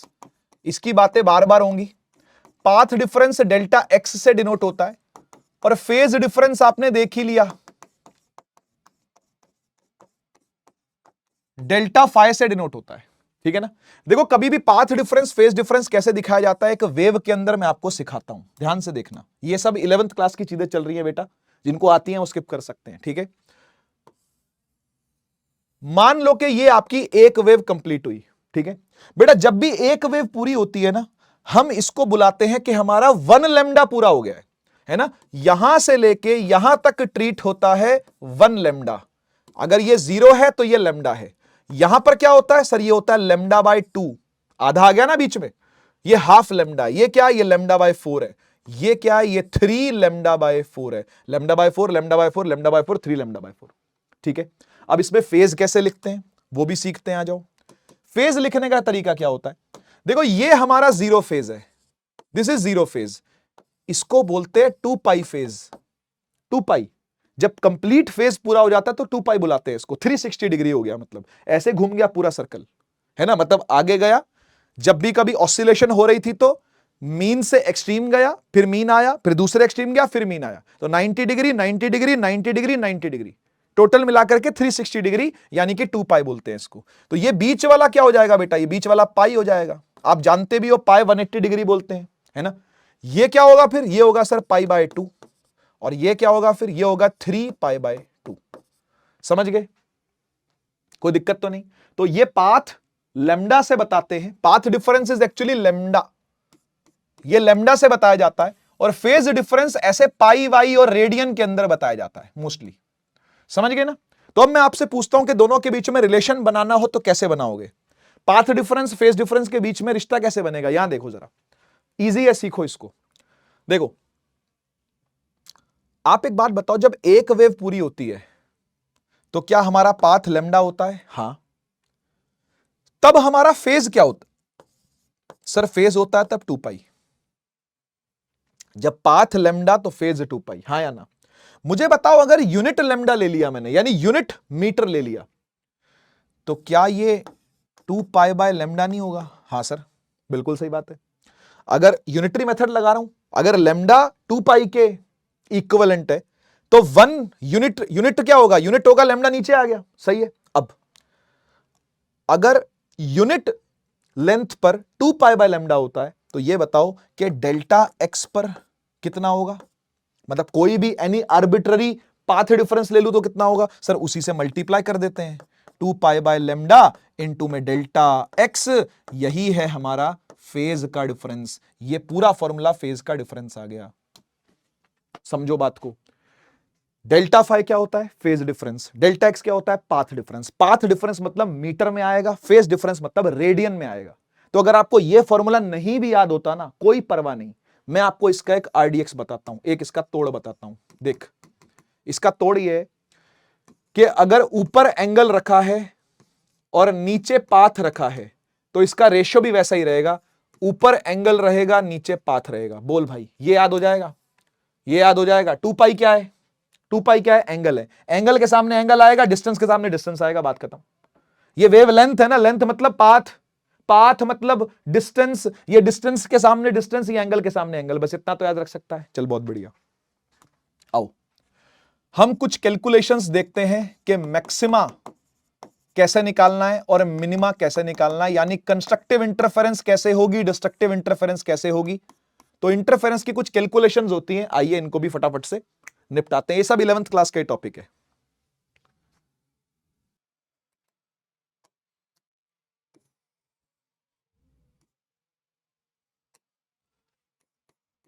भाई इधर बात करेंगे कंस्ट्रक्टिव इंटरफेरेंस की, यानी कि मैक्सिमा की, ठीक, और इधर बात करेंगे डिस्ट्रक्टिव इंटरफेरेंस की, यानी मिनिमा की, ठीक। इसकी कुछ कॉपी बना लेता हूं, एक आधी दो, क्योंकि लंबी कैलकुलेशन चलती है भाई, ठीक है। आओ जी, सबसे पहले एम्पलीट्यूड पर चलते हैं हम, ठीक है ना। देखो नेट एम्पलीट्यूड यानी ए नेट होता है क्या? अंडर रूट क्या देखा था? a1 square plus a2 square plus 2a1 a2 cos phi. क्या यही सेम फॉर्मूला यहां भी रहेगा? बिल्कुल रहेगा सर, फॉर्मूला तो सेम ही रहेगा, ठीक है ना। अब आप मुझे बताओ, मुझे इस वैल्यू को मैक्सिमाइज करना है। देखो मैथ्स है पूरी पूरी, अब पूरी पूरी मैथमेटिक्स है, मुझे इस वैल्यू को मैक्सिमाइज करना है। मुझे बताओ मैक्सिमाइज करना है तो मैं कॉस का एंगल क्या लूं? मेरा कॉस फाइ का वैल्यू क्या होना चाहिए? कॉस फाइ का वैल्यू होना चाहिए +1। और मुझे बताओ अगर मुझे इसको मिनिमाइज करना है, कम से कम करना है, तो मैं कॉस फाइ की वैल्यू ऐसी क्या लूं कि मिनिमाइज हो जाए, ये सब मैक्सिमम रूप से कट जाए, मिनिमम वैल्यू आ जाए। ऐसा क्या करना पड़ेगा? तो कॉस फाइ को बेटा -1 लेना पड़ेगा। हाँ या ना बोलो। अब मुझे बताओ कॉस फाइ +1 कब होता है? सर कॉस फाइ +1 तब होता है जब फाइ 0 हो। शाबाश, वेरी गुड। और कब होता है? 0 के अलावा? सर 0 के अलावा पाई हो, मतलब 180 डिग्री। भाई कॉस 0 1 होता है, और कॉस 180 डिग्री, कॉस 180 डिग्री तो -1 होता है भाई, +1 नहीं होता। तो कॉस फाइ का अगर पाई ले लूंगा मैं, तो वो आएगा -1। बात समझ रहे हो ना। अब यहां पे एक बार आप चाहो तो पुट करके भी देख सकते हो, आप चाहो तो यहां पुट करके भी देख सकते हो, ठीक है ना। तो मैं आपसे बोल रहा था कि 0 पुट करोगे तो +1 आएगा, पाई पुट करोगे तो -1 आएगा। अच्छा, दोबारा घूम के कब +1 आएगा? 0 पे आया था, फिर कब आएगा? क्या 90 पे आ रहा है? नहीं। 180 पे आ रहा है? नहीं, 180 पे -1 आ रहा है। 270 पे आ रहा है? नहीं, फिर नहीं आएगा। तो फिर किस पर आएगा? 360 डिग्री पर आएगा, यानी 0 के बाद ये आएगा 2 पाई पर। हाँ, उसके बाद कब आएगा? फिर आएगा सर 4 पाई पर। अच्छा सर, मतलब आप ये कहना चाहते हो कि यहां पर n पाई के हिसाब से, n पाई नहीं 2n पाई के हिसाब से मामला चलेगा, तब बात बनेगी। वाह भाई वाह, समझ गए, समझ गए, है ना। कि हमारा फेज का एंगल, फेज डिफरेंस कितना होना चाहिए? 2n पाई फेज डिफरेंस होना चाहिए। तो हमारा एम्पलीट्यूड क्या करेगा? मैक्सिमाइज करेगा। क्या बात समझ में आती है? एम्पलीट्यूड क्या करेगा? तब मैक्सिमाइज करेगा। इधर आ जाओ, अगर पाई ने मुझे -1 दिया, तो फिर से -1 घूम के कब आएगा? बताओ भाई। देखो बीच बीच में 0 पाई पे -1, फिर 2 पाई आया, फिर 3 पाई, तो 3 पाई पे आएगा, 3 पाई पे आएगा। फिर कब आएगा? फिर 5 पाई पे आएगा। ऑड मल्टीपल चल रहे हैं, ध्यान से देखना, ऑड मल्टीपल चल रहे हैं, ऑड मल्टीपल चल रहे हैं, तो हमारा फेज का डिफरेंस कितना होना चाहिए भाई, 2n + 1 पाई। एक बार पुट करके देखते हैं, 0 पुट किया तो पाई हो गया, 1 पुट करो 1 यहां पे, सर 2 + 1 3, अच्छा 2 पुट करो 2 टू द 4 + 1 5। बोलो भाई सही है कि नहीं? क्या यही फेज का डिफरेंस, क्या यही फेज का डिफरेंस ऑड मल्टीपल वाला ही डिस्ट्रक्टिव इंटरफेरेंस में काम आ रहा है कि नहीं आ रहा? बोलो भाई। तो आओ फिर एक बार पुट करके भी देखते हैं इसको। क्या था हमारा ए नेट? सर ए नेट था √A1² + A2² + 2 A1 A2 cos phi. बेटा फाई क्या डालूं मैं? कंस्ट्रक्टिव इंटरफेयर करना है तो, और डिस्ट्रक्टिव का भी करना है। हाँ जी, कंस्ट्रक्टिव का करना है सर, तो फिर हम cos फाई की जगह पर हम डालेंगे +1। वाह भाई वाह। और यहां क्या डालेंगे? यहां डालेंगे सर cos फाई की जगह पर -1। कोई दिक्कत? बात समझ में आ रही है ना? यहां के लिए मैक्सिमाइज करना था बेटा, तो +1 डाल दिया cos फाई को, यहां के लिए -1 डाल दिया। बढ़िया है, आगे चलते हैं। √A1² + A2² + 2A1 A2 हो गया, ये तो +1 इससे मल्टीप्लाई हो गया। यहां पर क्या आएगा? √A1² + A2² -2 A1 A2 हो जाएगा। और इससे निकल के क्या आ रहा है? इससे निकल के आ रहा है A² + B² -2AB, यानी ये आ गया A1 - A2 का होल स्क्वायर। रूट से स्क्वायर कट गया, तो देखो एम्पलीट्यूड सीधे सीधे क्या हो रहे हैं? माइनस हो रहे हैं। यहां देखोगे अगर आप, तो यह आएगा A1 + A2 का होल स्क्वायर का, फिर आगे से रूट से स्क्वायर कट गया, तो A1 + A2 हो गया भाई। ठीक है, तो A नेट क्या आ गया? A1 + A2, है ना? A नेट क्या आ गया? A1 - A2। सीधे सीधे एम्पलीट्यूड क्या होते हैं? ऐड और सब्ट्रैक्ट होते हैं। अगर आप मैक्सिमाइज्ड वैल्यूज की बात कर रहे हो या मिनिमाइज्ड वैल्यूज की बात कर रहे हो, चेक कर लो एक बार। अब बात आती है यार, ठीक है हमने फेज डिफरेंस तो निकाल लिया, पाथ डिफरेंस का क्या? तो पाथ डिफरेंस के लिए मैंने आपको फॉर्मूला क्या बताया है? देखो, कंस्ट्रक्टिव इंटरफेरेंस हो चाहे डिस्ट्रक्टिव इंटरफेरेंस हो, मैंने आपको बताया कि ΔX/ΔΦ। देख, ऊपर पाथ है तो यहां पे लेमडा आएगा, नीचे एंगल है तो यहां पे 2π आएगा। सही है ना? यही सेम फॉर्मूला उधर भी लगेगा, डिस्ट्रक्टिव में भी लगेगा। हां सर सही बात है। ΔΦ चला गया इधर, तो ΔX आ गया λ/2π ΔΦ। यहां पर भी यही लिख देता हूं, लिखना क्यों है, कॉपी मारते हैं सीधा। टेक्नोलॉजिया आ जाओ, λ/2π। हाँ जी, मैक्सिमा के लिए, कंस्ट्रक्टिव इंटरफेरेंस के लिए ये कितना होना चाहिए सर? ये होना चाहिए 2nπ। शाबाश।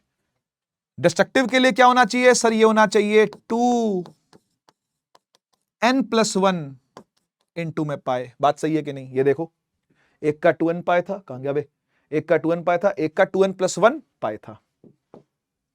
2n+1 पाई, पाई से पाई हटा दे, वाह भाई वाह।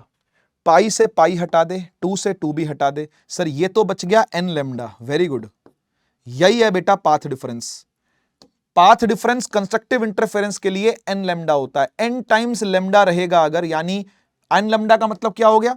यानी अगर पाथ 1 लैम्डा हो, मतलब लैम्डा हो सिर्फ, या फिर 2 लैम्डा हो, या फिर 3 लैम्डा हो, या फिर 4 लैम्डे हो, या 5 लैम्डे हो, and so on till n lambda हो, हमेशा कंस्ट्रक्टिव इंटरफेरेंस ही देखने में आएगी। ठीक है ना? और ये तभी होता है जब किसी का क्रस्ट पे क्रस्ट या ट्रफ पे ट्रफ पड़ रहा हो, इस बात को मत मिस करना। ठीक है ना? और ये देखें एक बार हम अगर, तो ये है 2n+1 λ/2, ये होता है यहां का पाथ डिफरेंस। डाल के देखो जरा, ये तो जनरल फॉर्मूला आ गया, n की वैल्यू डाल के देखते हैं भाई। तो देखो, सबसे पहले डालो 0 डाल दो पहले, चलो 0 डाला तो λ/2 आ गया। ठीक है ना? तो सबसे पहला जो डिस्ट्रक्टिव इंटरफेरेंस आपको देखने को मिलेगा वो λ/2 पर, फिर उसके बाद 1 डालो तो 3 λ/2 पर, फिर उसके बाद 2 डालो, 2 दूनी 4 + 1 5 λ/2 पर, फिर 7 λ/2 पर, एंड सो ऑन। बात समझ में आ रही है? तो यहां पर आपको अंधेरा दिखेगा। डिस्ट्रक्टिव इंटरफेरेंस का मतलब होता है अंधेरा दिखना, और यहां पर क्या दिखेगी आपको? रोशनी दिखेगी। कहां दिखेगी सर ये? लेकिन वो तो बताओ। हाँ बताते हैं, YDSC की बात करेंगे, लेकिन उससे पहले आपको इंटेंसिटी के बारे में भी थोड़ा सा जनवा दिया जाए। ठीक है, देखो अभी तक आप एम्पलीट्यूड के बारे में जान रहे हो, आप इंटेंसिटी के बारे में भी जानो। ठीक है, ये भी 11th क्लास में पढ़ा दिया जाता है इंटेंसिटी ऑफ साउंड वेव के फॉर्म में, लेकिन ठीक है कोई बात नहीं, फिर से पढ़ लेते हैं 12th के अंदर। देखो इंटेंसिटी असल में होता है एम्पलीट्यूड का स्क्वायर। इसका एज सच कोई सीधा फॉर्मूला नहीं है, लेकिन अपने पास बस प्रोपोर्शनलिटी मिलती है इसकी, ठीक है, बाकी फॉर्मूले की आपको जरूरत नहीं है। तो इंटेंसिटी इज प्रोपोर्शनल टू ए का स्क्वायर। क्या मैं इसको ऐसे भी लिख सकता हूं कि root I is proportional to A? क्या दोनों में कोई फर्क है? आई प्रोपोर्शनल ए स्क्वायर बोलना और रूट आई प्रोपोर्शनल ए बोलना में कोई फर्क है? नहीं नहीं। तो थोड़े से फॉर्मूले मॉडिफाई हो जाएंगे। कैसे मॉडिफाई होंगे सर? देख मैं दिखाता हूं। तुझे पता है कि तूने ए नेट लिखा था क्या सर? ये लिखा था under root a1 square plus a2 square plus 2a1 a2 cos phi. ये रूट हटा के स्क्वायर कर दे। हाँ, ए नेट स्क्वायर हो गया तो a1 स्क्वायर हो गया, a2 स्क्वायर हो गया, 2a1 a2 कॉस फाइ हो गया। ठीक है, अब आप एक काम करो, क्या आप a स्क्वायर को i लिख सकते हो? क्या a स्क्वायर i के प्रोपोर्शनल है? हाँ, यहां पे भी a स्क्वायर है, यहां पे भी a स्क्वायर है, यहां पे भी a स्क्वायर है ना? a जो है क्या उसको रूट आई लिख सकते हैं? बिल्कुल लिख सकते हैं। तो जहां a है वहां रूट आई लिखेंगे हम, ठीक है ना? और ये फॉर्मूला थोड़ा सा अपने हिसाब से मॉडिफाई कर लेंगे। a स्क्वायर नेट बन जाएगा बेटा नेट इंटेंसिटी, a1 स्क्वायर बन जाएगा i1, a2 स्क्वायर बन जाएगा i2 प्लस 2a1 बन जाएगा रूट i1, a2 बन जाएगा रूट i2 कॉस फाइ बगल में आ जाएगा। तो ये आ गए तेरे पास दो फॉर्मूले, एक ये वाला एक ये वाला।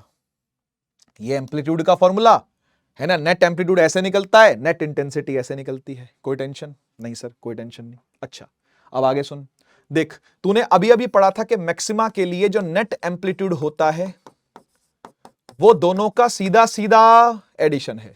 डिस्ट्रक्टिव के लिए तूने पढ़ा था कि जो नेट एम्पलीट्यूड होता है वो सीधा सीधा सब्ट्रैक्शन है। हाँ या ना? ठीक है, तो बेटा क्या अब हम इसको इंटेंसिटी के फॉर्म में लिख सकते हैं कि नहीं? बिल्कुल लिख सकते हैं भाई। तो ए नेट बन जाएगा रूट ऑफ आई नेट, है ना? a1 बन जाएगा रूट ऑफ i1, a2 बन जाएगा रूट ऑफ i2। इधर बस माइनस आएगा एक, इसलिए कॉपी कर देता हूं, है ना? इस प्लस की जगह बस माइनस आएगा। अरे हाँ या ना तो बोल दो। हाँ सर सही कह रहे हो। अच्छा क्या मैं अब इनका रेशियो भी लिख सकता हूं? हाँ देख, एक फॉर्मूला और दिखाता हूं तेरे को जो कि काम आता है बेटा, वो है इनका रेशियो। ठीक है, रेशियो वाला फॉर्मूला क्या है? वो तो एक तो ये है कि ए मैक्स डिवाइड बाय ए मिन, यानी maximum amplitude divide by minimum amplitude, इसका रेशियो तो कुछ नहीं है, बहुत सिंपल है, a1 plus a2 divide by a1 minus a2। ठीक है, ध्यान में रखना बेटा, इस फॉर्मूले को काम आता है, पेपर में आता है। इसी से प्रेरणा लेकर के इसके भी फॉर्मूले यानी आई मैक्स आई मिन भी बना रखा है। ठीक है ना? तो यहां से आई मैक्स डिवाइड बाय आई मिन भी बना रखा है। कैसे बना रखा है देख, तुझे ये तो पता है ये पूरे में रूट है ना? ए क्या होता है? Root I. ये देख ए क्या होता है? रूट आई। ए स्क्वायर क्या होता है? आई। ए क्या होता है? रूट आई, है ना? तो ए की जगह पर तूने रूट रूट तो लिख दिया, लेकिन एक काम करना, यहां का रूट हटा के उधर भेज दे स्क्वायर में, तो ये कुछ ऐसे लिखा जाएगा। देख इसको यहां पे तेरे को लिखने की जरूरत नहीं पड़ेगी, इसको यहां पे तेरे को लिखने की जरूरत नहीं पड़ेगी। क्या कर, ये जो लिखा है ना under root i1 plus under root i2 divide by under root i1 minus under root i2, और जो इसका रूट था वो उधर बन गया इसका स्क्वायर। ले भैया, ले भैया, और बोल भाई, और बोल भाई। ठीक है, काफी मशहूर फॉर्मूले हैं जो मैंने लिखे हैं आपके सामने बेटा, इंपॉर्टेंट है। ठीक है, चलो इसमें एक स्पेशल कंडीशन भी सुनो भाई। ये पूरी थ्योरी है यार, सारी चीजें इसके अंदर बतानी पड़ती हैं। स्पेशल कंडीशन ये है कि जब दो ऐसे सोर्स हो, when two sources are identical, identical है तो मतलब सब कुछ सेम है, एम्पलीट्यूड भी इक्वल है ना? तो यानी a1 a2 के इक्वल है और वही a है, तो सर i1 भी i2 के इक्वल होगा और वही कुछ i होगा। हाँ या ना? मतलब दोनों का एम्पलीट्यूड हमने a ही मान लिया, दोनों की इंटेंसिटी हमने आई ही मान ली। अब क्या करेगा देख, फॉर्मूला है तेरे पास ए नेट का, क्या, under root A1 square A2 square, ठीक है ना। तो उसकी जगह पर तू क्या लिख ले, A square plus 2AA cos phi. तो A square plus 2A square cos phi. कोई दिक्कत बेटा, A square 2A square plus 2A square cos phi, 2A square common ले ले, 1 प्लस कॉस फाइ। सही है, 1 प्लस कॉस थीटा होता है बेटा, आइडेंटिटी है, 2 cos square theta by 2, identity है, ठीक है ना। 2 कॉस स्क्वायर थीटा बाय 2, ये सब अंदर ही रहेगा रूट के, 2A square cos square phi by 2, ठीक है जी। 2 cos square phi by 2, sorry, है ना। 1 plus cos theta is 2 cos square theta by 2, तो 2 कॉस स्क्वायर थीटा बाय 2, 2 दूनी 4 हो गया, 4 रूट से बाहर निकलेगा तो केवल 2 रह जाएगा, ए का स्क्वायर रूट से ए रह जाएगा, कॉस का स्क्वायर सिर्फ कॉस रह जाएगा, कॉस फाइ बाय 2। ये बन गया भैया ए नेट, ये बन गया भाई नेट एम्पलीट्यूड। कब, जब दोनों एम्पलीट्यूड इक्वल हो, ठीक है। आई नेट भी देख लेते हैं एक बार, आई नेट भी देख लो। आई नेट का फॉर्मूला क्या था, ओ भैया सर ये था I1 plus I2 plus 2 root I1 root I2 cos phi. बोल बेटा यही था ना, अभी देख ये लिखा था यहां पे मैंने, ये देख, ये देख, ये देख, है ना। तो बस इसी को चेंज कर रहे हैं अब, I1 को भी I डालेंगे, I2 को भी I डालेंगे, ठीक है ना। तो देखते हैं आई नेट क्या आता है, I plus I plus 2 root I cos phi, वाह भाई वाह। I plus I 2I plus root I होता है तो ये भी 2I कॉस फाइ, क्या बात है सर। 2I कॉमन ले ले बेटा, ले लिया सर, 1 प्लस कॉस फाइ आया, हाँ sir, 1 plus cos theta again 2 cos square theta by 2, 2 दूनी 4, 4I cos square phi by 2, this is I net. ये नेट इंटेंसिटी आ गई जब दो आइडेंटिकल सोर्सेज हो तो, ठीक हो गया, बढ़िया, है ना। अब एक काम कर, अगर तू इसी को मैक्सिमाइज कर सके, अगर सोचियो इसी को मैक्सिमाइज कर सके तो एम्पलीट्यूड कितना बनेगा, और इसी को मैक्सिमाइज कर सके तो इंटेंसिटी कितनी बनेगी, जरा सोच के देख। टाइम देता हूं तेरे को सोचने का, सोच। अरे अपने पास फॉर्मूला है ना मैक्सिमा का, क्या है मैक्सिमा का फॉर्मूला भैया, ए max is A1 plus A2, और मिनिमा का क्या है,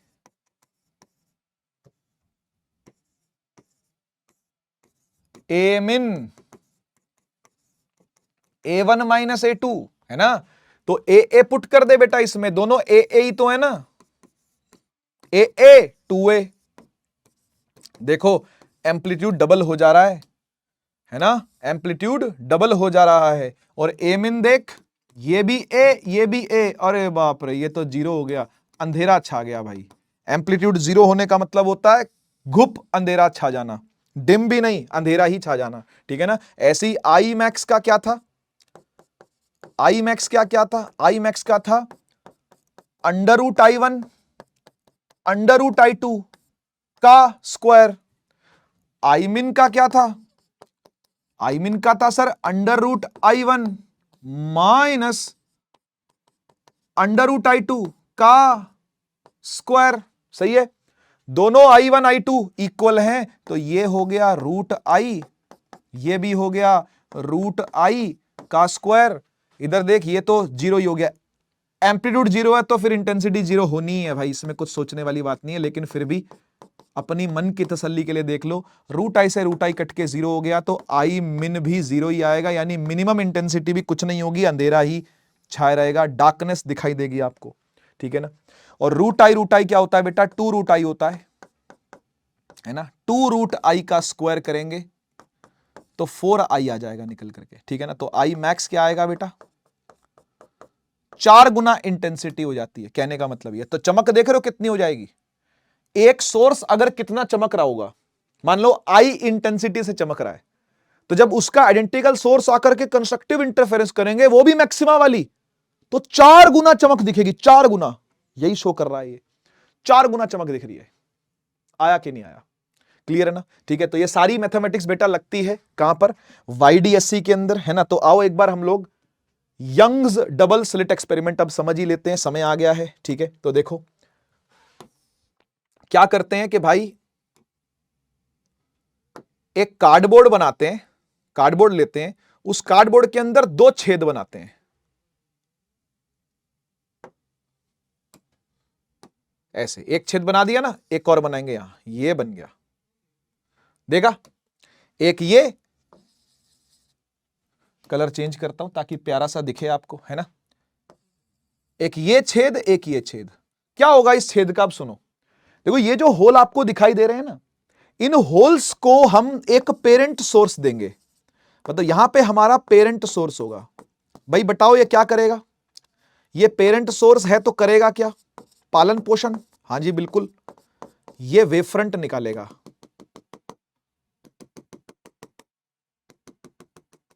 निकालेगा ना, और ये वेव फ्रंट आ करके यहां तक भी बनेगा, ये बनेंगे सेकेंडरी वेवलेट्स। बच्चे बात समझ रहे हो ना? इन्होंने आगे आगे आगे वेव फ्रंट पास किया, इस वेव फ्रंट पर बैठे हुए हर पॉइंट सेकेंडरी वेवलेट का काम करते हैं, यानी सेकेंडरी सोर्स, फ्रेश सोर्स का काम करते हैं। तो ये बन गया भाई इनका फ्रेश सोर्स। और फ्रेश सोर्स अपने आप में देख, एक ये है, एक ये है, और ये क्या करेगा? ये अपनी अपनी वेव निकालेंगे।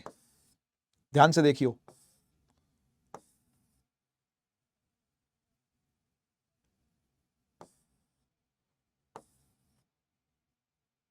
इस तरीके से। क्या बात समझ रहे हो? तो जब ये दोनों कोइंसाइड करते करते करते करते कहां तक पहुंचाने, यही यही यही होता रहेगा, ये होता रहेगा होता रहेगा होता रहेगा। कहां तक पहुंचाने? इधर तक पहुंचाने हैं। या स्क्रीन रखी होती है बहुत दूर। ठीक है बच्चे, क्या रखी होती है? बहुत दूर स्क्रीन रखी होती है। तो इंटरफेयर करता करता करता ऐसे ऐसे ऐसे ऐसे ऐसे ऐसे ऐसे इंटरफेयर करते करते करते करते करते करते करते यहां तक पहुंचते हैं। ठीक है ना?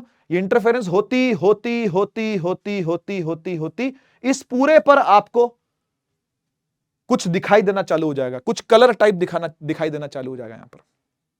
समझ गए ना? तो यहां का इंटरफेरेंस है जो यहां पर दिखाई दे रहा है, अंधेरे में होता है एक्सपेरिमेंट। ठीक है ना? और पूरे में आपको कैसी दिखेंगी पता है?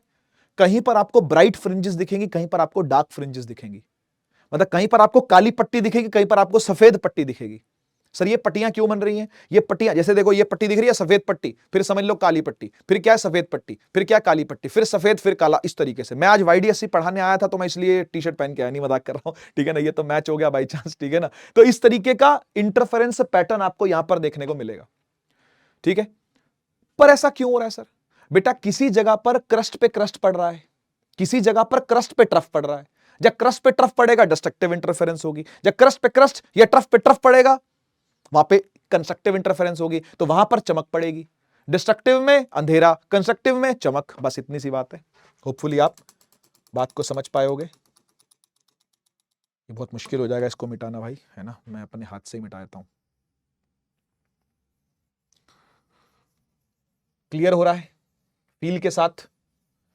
ठीक जी, तो अब सुनो जरा, मैथमेटिक्स इसकी बहुत ज्यादा स्ट्रांग नहीं है, लेकिन हां थोड़ी सी फील आपको इसकी समझनी पड़ेगी। देखो हो क्या रहा है, ये है बेटा सोर्स 1, S1 बोलेंगे इसको, ये है सोर्स 2, S2 बोलेंगे इसको। ठीक है, अब सोर्स 1 ने, थोड़ा मोटा हो गया है, इसको पतला करते हैं।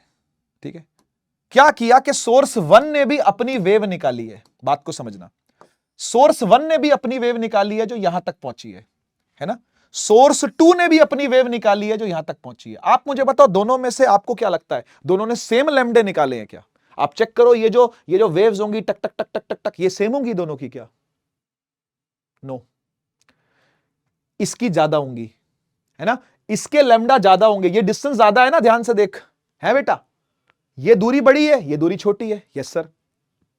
तो दोनों में से किसका पाथ डिफरेंस ज्यादा है? मतलब पाथ डिफरेंस में से कौन जीता? S2 जीता, है ना? तो यहां पर एक पॉइंट लेते हैं P, ध्यान से देखना, या एक पॉइंट लेंगे P और हम ये बोलेंगे कि भाई there is some path difference, है ना? ऐसे लिखते हैं for path difference delta x, और डेल्टा एक्स क्या होगा, S2P माइनस S1P। हाँ या ना बोलो भाई, यहां से यहां तक क्या है सर, S2P है, यहां से यहां तक क्या है सर, S1P है। शाबाश, बहुत बढ़िया, है ना। तो S2P बड़ा है, S1P छोटा है, तो क्या ऐसे लिख सकता हूं, S2P माइनस S1P, बिल्कुल सही है। ठीक है, अब ध्यान से देखियो, इनके बिल्कुल बीचों बीच, बिल्कुल सेंटर से एक रेफरेंस लाइन निकाल रहे हैं हम, और वो बिल्कुल सामने जाके लगेगी। ठीक कर देते हैं इसको, दिख गई, ठीक है, ये बिल्कुल सामने जाके लगी है। इसको हम, इस पॉइंट को नाम देते हैं O। ठीक है, इस पॉइंट को नाम दिया O। ठीक है, अब एक चीज ध्यान से देख, ये वाली लाइन इसके भी पैरेलल है, S1 से जो निकल रही है, हां, और इसके भी पैरेलल है जो S2 से निकल रही है, हां। मतलब ये तीनों क्या है, पैरेलल लाइंस हैं, यस और नो। ये तीनों क्या है, एक तरीके से पैरेलल लाइंस हैं। ठीक है, क्या आपको यहां पे एक ट्रायंगल दिखाई पड़ रहा है, यस सर। क्या यहां पे भी एक ट्रायंगल दिखाई पड़ रहा है, कौन सा वाला, ये वाला, देख ट्रायंगल, ये वाला, है ना। तो इस ट्रायंगल पे भी हम क्या लगाएंगे, पाइथागोरस लगाएंगे, क्योंकि हमको ये डिस्टेंस चाहिए बेटा, S2P चाहिए ना, तो पाइथागोरस लगाना पड़ेगा। ऐसे ही इसके लिए भी पाइथागोरस लगाएंगे, है ना। अब ये सारे पॉइंट अपन ओ ही मान लेते हैं, क्या दिक्कत है, क्योंकि ये पॉइंट बहुत पास पास है सारे। ऐसी अजम्पशंस अभी लेनी पड़ेंगी बहुत सारी, भी तो पहली ली है मैंने, अभी तो और भी लेंगे, ठीक है ना। ये सारे पॉइंट बहुत पास पास हैं, तो इसलिए हम क्या करते हैं, सबको ओ ही मान लेते हैं, ठीक है। और हम एक बार जरा S2P लिख के दिखाते हैं कैसे लिखना है, ठीक है। Delta x is equal to, पहले S2P पर आ जाओ, S, ये रहा S2P, ठीक है भाई। S2P का स्क्वायर जो होगा, हाइपोटेनस है ना, का जो स्क्वायर होगा वो इस डिस्टेंस प्लस इस डिस्टेंस के बराबर होगा। हाँ या ना बोलो, बात तो सही है सर। ऐसी S1P का जो स्क्वायर होगा वो इस डिस्टेंस का स्क्वायर प्लस इस डिस्टेंस के स्क्वायर के बराबर होगा। हाँ या ना बोल दो भाई, सही बात है सर। एक काम करते हैं, सबसे पहले हम यहां पर इस डिस्टेंस को लेट करते हैं, ठीक है, ये वाला, इस डिस्टेंस को बोलते हैं D, स्मॉल d, ठीक है। और एक ये डिस्टेंस लेट करते हैं, इसे बोलते हैं कैपिटल D। क्या फर्क है दोनों में सर, देख, कैपिटल D को मैं यहां लिख देता हूं, कैपिटल D को बोलते हैं डिस्टेंस बिटवीन स्लिट्स। स्लिट्स कौन है, ये जो छेद बनाए हुए हैं स्लिट्स हैं, ठीक है ना।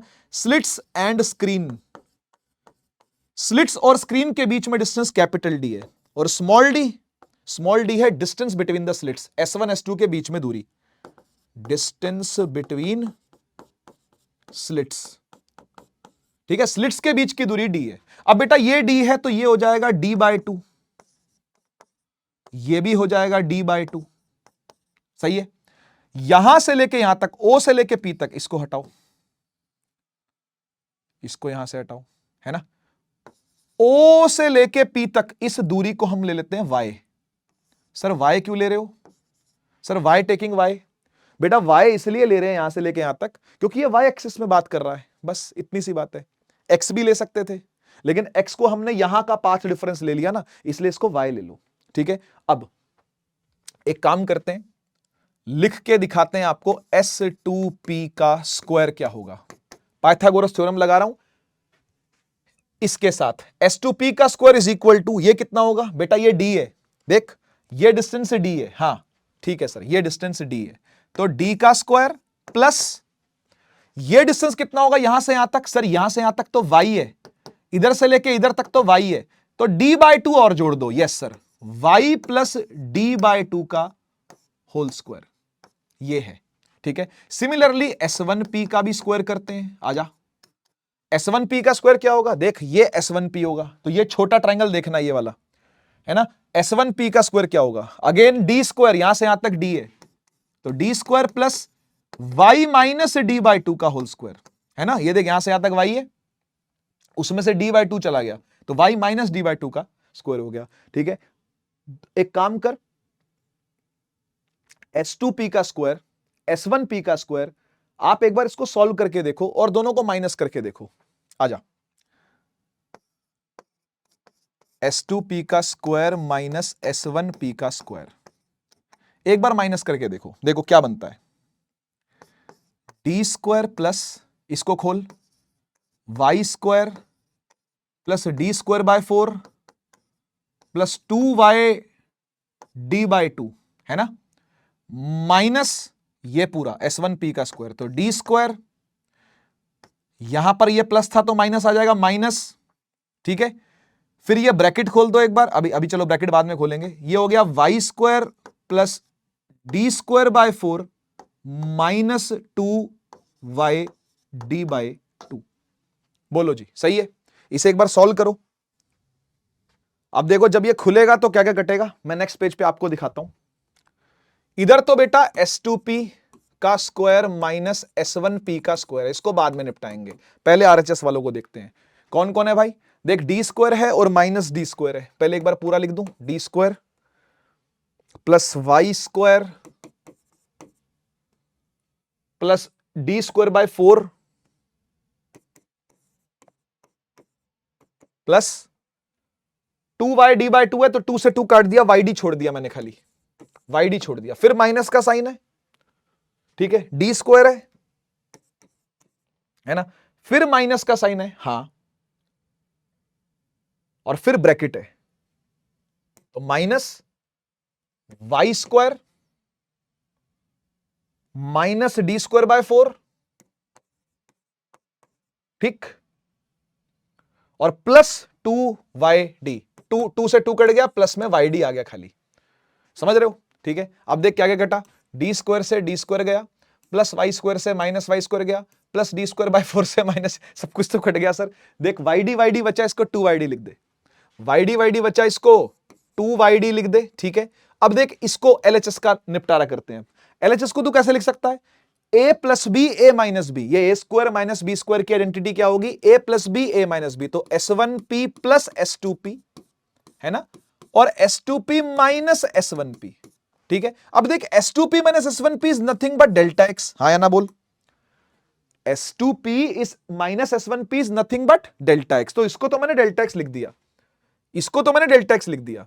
इसे क्या लिखूं, ध्यान से सुनियो, ये जो S1p है ना और ये जो S2p है ना, मैंने कहा था एक अजम्पशन लेनी है आपको कि सारे पॉइंट बहुत पास पास हैं, तो जो S1p है ना और जो S2p है ना वो लगभग d के बराबर है। सर ये कैसी पाइथागोरस लगाई थी आपने, अगर ये हाइपोटेनस इसके बराबर ही था तो ये पाइथागोरस क्यों लगाई, हाँ तो ऐसा ही है भाई, मैं क्या कर सकता हूं, अजम्पशंस इसमें लेनी पड़ती हैं, लेके ही काम बनता है, ठीक है ना भाई। तो हमने ये मान लिया कि S1p भी d है और S2p भी d है, और ये delta x is equal to 2y d है, ठीक है। तो d और d 2d हो गया, तो डेल्टा x आ गया 2y d bye 2 capital D, 2 से 2 कट गया, डेल्टा x निकल के आ गया y d by d। This is the path difference, हाँ या ना। ये क्या निकल के आया बेटा, ये निकल के आया पाथ डिफरेंस। और जब हमारे पास पाथ डिफरेंस आ जाता है फिर हम हर तरीके के खेल खेल सकते हैं, हम कंस्ट्रक्टिव इंटरफेरेंस, डिस्ट्रक्टिव इंटरफेरेंस बहुत आराम से करवा सकते हैं, हाँ या ना बोल दो। पाथ डिफरेंस आ चुका है भैया, और वो पाथ डिफरेंस कितना आया है, वो आया है sir y D by D, y छोटा डी बाय बड़ा डी। याद रखना भाई इसको, क्योंकि आप जानते हो ये बात कि फॉर कंस्ट्रक्टिव इंटरफेरेंस यानी फॉर ब्राइट फ्रिंजेस, जो आपको चमकदार पट्टियां मिल रही हैं, जो व्हाइट पट्टी आपको मिल रही है ना, जो ब्राइट फ्रिंजेस आपको मिल रहे हैं वहां पर पक्की बात है कंस्ट्रक्टिव इंटरफेरेंस हुई है, हां या ना। और जो डार्क फ्रिंजेस मिल रहे हैं आपको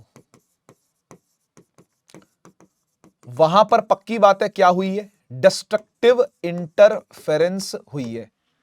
यस और नो, यस सर। तो बेटा ब्राइट फ्रिंज के लिए हम लोग डेल्टा एक्स को क्या लिखते हैं, हमारा पाथ डिफरेंस क्या होता है सर, ये होता है एन लैम्डा। ये देख, याद कर, है ना, ये हमने निकाला था। अब मैं आपको सीधा चिपका देता ये तो फिर आप बोलते सर ये क्या कर दिया, ठीक है ना। कहां गया भाई, कहां गया, ये रहा देख, ये रहा, पाथ डिफरेंस एन लैम्डा होता है। अब ये 11th क्लास में आता है, 12th में सीधा चिपका देते हैं, और वो क्या है 2n + 1 लैम्डा बाय 2।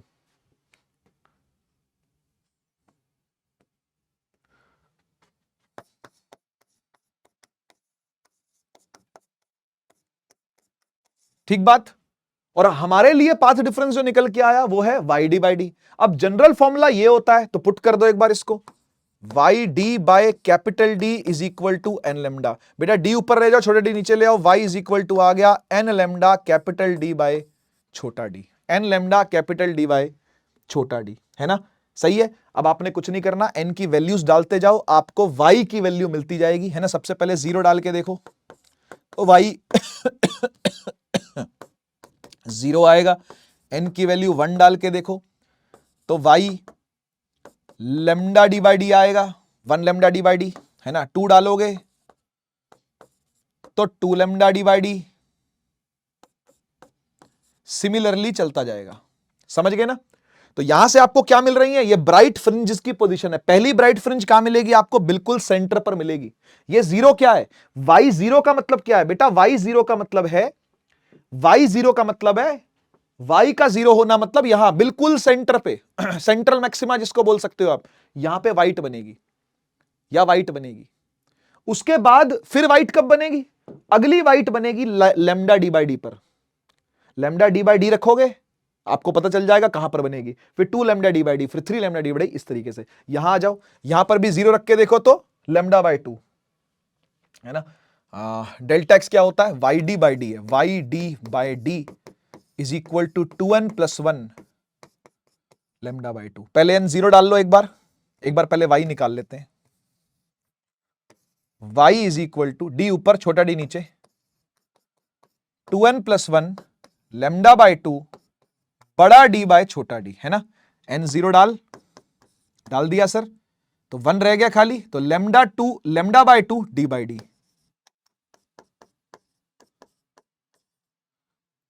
एन को 1 डाल बेटा, डाला sir, 3 lambda by 2 D by D. N को 2 डाल बेटा, 2 दूनी 4 plus 1 5 lambda by 2 D by D.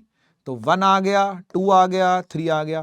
पहली डार्क फ्रिंज आपको लेमडा बाय 2 पे मिलने वाली है, lambda by 2 D by D. दूसरी डार्क फ्रिंज यहां, तीसरी, ये सारी पोजीशंस बता रहा है। ये क्या है, ये पोजीशंस ऑफ डार्क फ्रिंजेस हैं।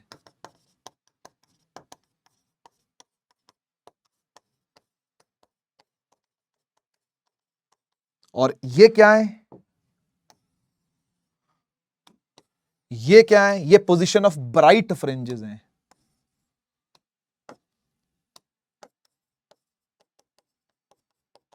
कर लो हजम भाई।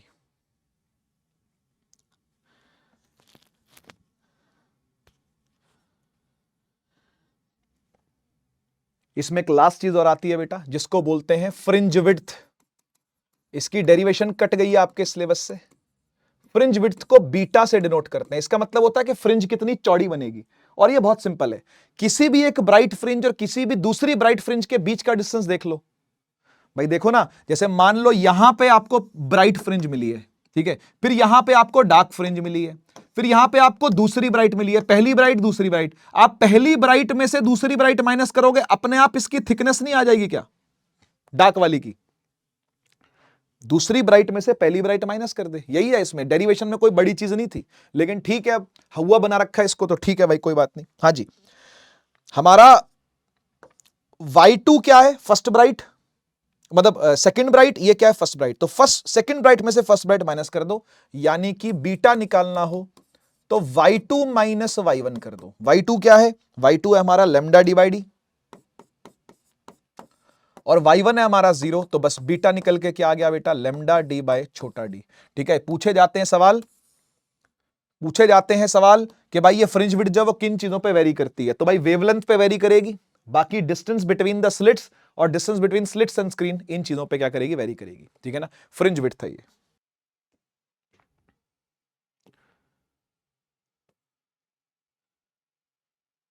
चले भाई, लास्ट टॉपिक पर आते हैं बेटा। अब ये टॉपिक कहता है डिफ्रैक्शन की बातें। देखो, डिफ्रैक्शन का मीनिंग होता है किसी भी ऑब्जेक्ट के कोनों से ना लाइट जब पड़ेगी ना तो टर्न ले लेगी वहां से। जैसे मान लो लाइट आ रही है, तो अगर ये ऑब्जेक्ट रास्ते में है, ठीक है ना, तो इसके कोनों से ना बेंड हो जाएगी ये, जैसे मानो कि चिपक गई हो इसके साथ, और फिर ऐसे जाएगी। ठीक है ना, ऐसे होता है ये, मैं आपको दिखाता हूं। ये मान लो लाइट आ रही है, ये लाइट आ रही है, ये लाइट आ रही है, ये लाइट आ रही है, ठीक है ना। आपने रास्ते में कोई ऑब्जेक्ट रख दिया ऐसा, ठीक है, तो क्या होगा कि इसके कोने पे लाइट पड़ेगी ऐसे, ये तो सीधी चली जाएगी, ये भी सीधी चली जाएगी, है ना। आपको लगेगा कि नहीं ये और ये ब्लॉक हो गई है, ये यहां ब्लॉक हो गई है, यहां ब्लॉक नहीं होती भाई ऐसे। अगर ये ब्लॉक होने लगी तो इस ऑब्जेक्ट का शेडो, इस ऑब्जेक्ट का जो शेडो पड़ेगा वो सामने यहां इतना बड़ा शेडो आएगा, यहां से लेके यहां तक पूरा शेडो पड़ेगा। बात सही है कि नहीं? पर इतना बड़ा शेडो होता है क्या? है इतना बड़ा शेडो पड़ेगा क्या? इस ऑब्जेक्ट के साइज का शेडो पड़ जाए क्या? ऐसा आपने कभी देखा होता हुआ? नहीं, शेडो हमेशा छोटे बनते हैं साइज से। जो ऑब्जेक्ट का साइज है उससे शेडो छोटा बनेगा। क्यों? ये इसलिए होता है क्योंकि ये वाली रे यहां तक चल के आएगी कोने तक, और कोने के बाद ये बेंड हो जाती है ऐसे। कोने के बाद ये क्या करेगी? ये ऐसे बेंड हो जाएगी, ठीक है ना। ज्यादा ही बेंड कर दी मैंने, ऐसे बेंड हो जाएगी। ये वाली भी ऐसे आएगी, कोने तक आएगी और फिर ऐसे बेंड हो जाएगी। तो आपको यहां तक भी चमक दिखाई देगी। ये सारा चमकेगा, ये सब चमकेगा, यहां तक भी चमकेगा, यहां तक भी चमकेगा। शेडो सिर्फ इतना सा बनेगा। अब बात को समझे ना, छोटा शेडो बनता है हमेशा, इतना बड़ा शेडो नहीं बनेगा। क्यों? क्योंकि लाइट आके या कोनों से क्या कर जाती है? बेंड कर जाती है। ऐसा तब भी होता है जब एक छोटी सी ओपनिंग दी जाए। कोई जरूरी नहीं कि ऑब्जेक्ट रखो तभी होता है। ये दो केस है। ये तब भी होता है, देखो लिखा bending of a light from an obstacle और edges corners is called diffraction. एक दूसरा केस भी आपको मैं दिखाता हूं डिफ्रैक्शन का। इसमें क्या होगा? इसमें हम एक छोटा सा छेद करेंगे, ठीक है। आपको लगेगा कि लाइट आई है, लाइट आई है तो सीधी पास होगी, है ना, और यहां पर आकर के बीच में ब्राइट स्पॉट बनेगा, है ना, ये ब्राइट होगी। बाकी सब जगह क्या दिखाई देगा? डार्क डार्क डार्क, ये भी डार्क, ये भी डार्क। लेकिन ऐसा होता नहीं है, ऐसा होता नहीं है। क्या होता है कि जब लाइट इन कोनों पे पड़ती है ना, जब लाइट इन कॉर्नर्स पर पड़ेगी ना, कॉर्नर्स पर, तो थोड़ी सी बेंड होगी ऐसे बाहर की तरफ। इन कॉर्नर्स पर पड़ेगी ना तो थोड़ी सी बाहर की तरफ बेंड होगी, तो ये पूरा इलाका आपको ब्राइट दिखेगा। हाँ, फिर आपको डार्क दिखना चालू हो जाएगा, यहां फिर डार्क दिखेगा, लेकिन ये पूरा ही आपको क्या दिखेगा? ब्राइट दिखेगा। क्या ऐसा ही होता है कि नहीं होता? आप अपने कमरे का दरवाजा थोड़ा सा खोल दो, पूरा अंधेरा कर दो कमरे में, हल्का सा दरवाजा खोल दो, जो दूसरे वाले रूम की लाइट है ना, वो आपके कमरे को लगभग रोशन कर देगी। लगभग, पूरा रोशन तो नहीं, लेकिन लगभग लाइट। ऐसा लगेगा यार सब कुछ तो दिख रहा है इस कमरे के अंदर, तो फिर काहे का अंधेरा? इतना सा दरवाजा आपने खोला, उसमें से भी लाइट घुसी तो बेंड होके सब कोनों में चली गई। This is called diffraction. और आपके सिलेबस में जो है ना, वो है सिंगल स्लिट डिफ्रैक्शन। बस यही एक सिलेबस में है। इसका भी mathematical point of view syllabus में नहीं है, लेकिन फिर भी मैं आपको मैथमेटिक्स सीधी बताऊंगा इसकी, बाकी फील तो मैं आपको दे रहा हूं इसकी, ठीक है ना। ये होता क्यों है पहले ये समझो, ठीक है। तो ये होता इसलिए भाई, क्योंकि आप पहले तो एक स्लिट बना दो, है ना, फिर समझाते हैं कि क्यों होता है। एक स्लिट बना दो पहले तो आप। सामने स्क्रीन है, ये स्क्रीन है, ठीक है। तो अब होता क्या है पता है? अगर ब्राइट को समझना चाहें पहले तो, कि भाई दूसरा ब्राइट कहां बना है, ठीक है ना, तो आप एक काम करो कि आप इसको इतने पॉइंट्स बनाओ यहां पर कि ये ऑड में कंसिडर हो जाए। जैसे 1 2 3 4 5 6 7 8 और 9 ले लो, ठीक है जी। तो आपने इसको क्या किया? 3 3 में तोड़ लिया, ठीक है ना। अब देखो होगा क्या,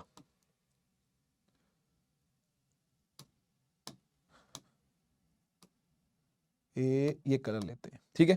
देखो 1 वाली ने सपोज करो क्रस्ट डाला, ठीक है, तो कॉरेस्पॉन्डिंगली 4 वाले ने सपोज करो के ट्रफ डाल दिया, तो डार्क बनना चाहिए ना। हाँ, लेकिन 7 नंबर वाले ने, ये वाला, ये 7 नंबर वाले ने फिर से क्रस्ट डाल दिया, तो क्रस्ट पड़ा था, ट्रफ पड़ा था, डार्क हो गया था, फिर क्रस्ट पड़ गया तो वो ब्राइट बना। ऐसे हो रहा है, समझ गए ना। दूसरे वाले ने क्रस्ट डाला मान लो, तो कॉरेस्पॉन्डिंगली ये 5 नंबर वाले ने क्या किया? ट्रफ डाल दिया, तो डार्क हो गया, डार्क हो गया। लेकिन 8 नंबर वाला कहता तो चिंता मत कर, मैं तेरे साथ हूं भाई, तू चिंता मत कर, मैं तेरे साथ हूं, उसने उठा के ब्राइट डाल दिया, ठीक है। इस तरीके से होता है। फिर ये तीसरे वाले ने कोशिश करी, चल यार फिर क्रस्ट बनाता हूं, छठे वाले ने बोला तेरी ऐसी की तैसी, तू कौन होता है क्रस्ट बनाने वाला, मैंने ट्रफ डाल दिया तो डार्क हो गया। 9वां वाला पॉइंट बोलता चिंता मत कर, मैं क्रस्ट लेके आया हूं, समझ गए ना। तो ये क्या करते हैं, इसमें से शुरू के 3 पॉइंट जो होंगे वो क्रस्ट बना रहे होंगे कहीं ना कहीं वहां पर, फिर 4 से लेके 7 तक, मतलब 4 5 6 जो होंगे वो ट्रफ बना रहे होंगे, फिर 7 8 9 फिर से क्रस्ट बना रहे होंगे। तो असल में आप कहीं दूर पे कोई सेकंड ब्राइट देखोगे, है ना, कोई दूसरा ब्राइट देखोगे ना, तो वहां कहीं ना कहीं 1.5 लैम्डा काम कर रहा होगा। ठीक है, 1.5 लैम्डा काम कर रहे होंगे वहां पर। देख रहे हो, देख रहे हो, ये कंप्लीट लैम्डा है पूरा, ये आधा लैम्डा और आ गया। ठीक है, अब ऐसे ही डार्क को समझना हो तो डार्क को तो मैं ऑलरेडी वैसे समझा चुका हूं, लेकिन फिर भी एक बार लैम्डा लिख के समझा देता हूं। इसका एक कॉपी और बना लेते हैं हम। ठीक है, अगर आपको डार्क समझना हो कि भाई डार्क कैसे बन रहा है, तो वो भी देखो।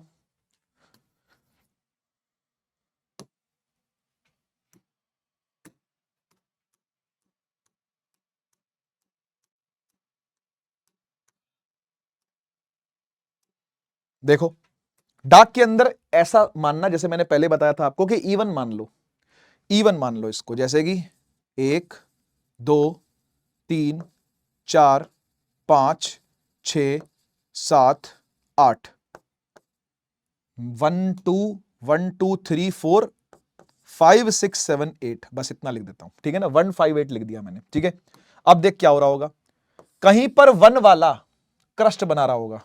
ठीक है, 1 2 3 4, 5 वाला बोलेगा तेरी ऐसी की तैसी, ट्रफ बना दूंगा मैं तो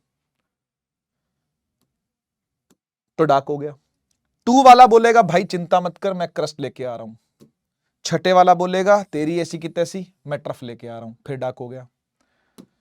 ये बोलेगा भाई मैं क्रस्ट लेके आ रहा हूं, टेंशन मत ले, रोशनी रोशनी कर दूंगा। ये कहेगा तेरी ऐसी की तैसी, अंधेरा कायम रहे। किलविश की फैमिली का है ये, समझ गए ना। फिर ये चौथे वाला आएगा, बोलेगा भाई मैं फिर से रोशनी लेकर के आ रहा हूं, प्रकाश पुंज। ये बोलेगा चल भग यहां से, आई एम किलविश। ठीक है, तो इस तरीके से क्या होता है, जब ये वाले 4 क्रस्ट बनाने की कोशिश कर रहे होंगे वहां, तो फिर ये वाले 4 ट्रफ बनाने की कोशिश कर रहे होंगे। समझ रहे हो ना। तो यहां पर एक कंप्लीट लैम्डा चाहिए, क्या, डार्क फ्रिंज के लिए। डार्क फ्रिंज के लिए क्या चाहिए, एक लैम्डा चाहिए। समझ गए। और बीच वाले के लिए तो सेंट्रल मैक्सिमा है, वहां आपको लैम्डा की जरूरत ही नहीं है। ठीक, क्लियर हुआ। तो ये इस तरीके से एक्सप्लेन करी जाती है बेटा सिंगल स्लिट डिफ्रैक्शन। तो यहां पे अब क्या कहानी है मैथमेटिक्स वाली, जरा वो भी देखो फटाफट से। देखो भाई,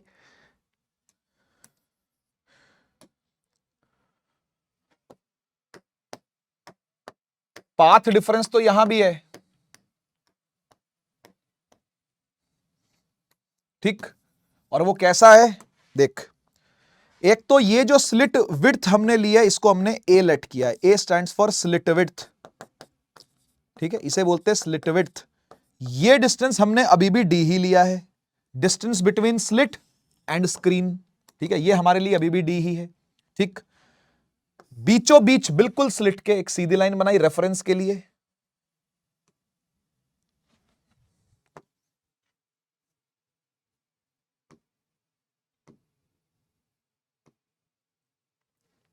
और इसको सेंटर पे ले भी आते हैं भाई। ठीक है ना, और यहां से सपोज करो कि हम कहीं कहीं पर देख रहे हैं। ठीक है ना, एक एक ये कोना मान लिया, एक ये कोना मान लिया। ठीक है, तो यहां से भी कहीं वेव बन रही है, क्रस्ट या ट्रफ, यहां से भी कुछ ना कुछ क्रस्ट या ट्रफ बन रहा है। ठीक है, ऐसा हमने मान लिया। ठीक है, और ये वाली रेफरेंस लाइंस को ऊपर नीचे भी ले लेते हैं, यानी इधर भी और इधर भी। देखो ध्यान से, जैसे भाई आईडीएससी में लिया था वैसे ही ले रहे हैं। ठीक है, अच्छा अब ध्यान से देखना बेटा, अगर ये हमने कुछ एंगल माना थीटा, तो क्या ये भी वही एंगल होगा? हां बिल्कुल, है ना। और ये जो बीच वाला है ये भी वही एंगल होगा, अगर बीच में से भी देखें तो, है ना, बीच में से देखें तो ये सारे एंगल सेम ही होंगे। सर ऐसा क्यों कह रहे हो? क्योंकि ये सारे एंगल बहुत छोटे हैं भाई। अब बात को समझ रहे हो, ये सारे एंगल क्या है, बहुत छोटे हैं। जब बहुत छोटे एंगल है सारे इक्वल हैं। हाँ ये बात सही है, आप बोलोगे नहीं सर ये वाला एंगल बड़ा है, ये उससे छोटा, ये उससे, ये पास पास है ना, इसलिए सबको बहुत छोटा छोटा माना हुआ है। ठीक है ना, ये सब एंगल क्या है, बहुत छोटे छोटे हैं। अच्छा, अब हम जानते हैं कि ये ए जो है ये स्लिट विड्थ है।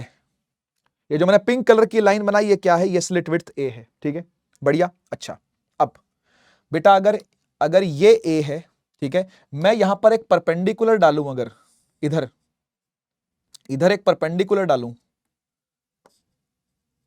ठीक, क्या ये 90 डिग्री है? Yes sir. अच्छा ये थीटा है, ठीक है, तो ये 90 माइनस थीटा है ना, दिख रहा है ना, ये थीटा, तो ये 90 माइनस थीटा, तो फिर ये बचा हुआ कितना होगा सर, ये भी थीटा ही होगा, मतलब ये जितना एंगल है वो यही वो एंगल है, ठीक है।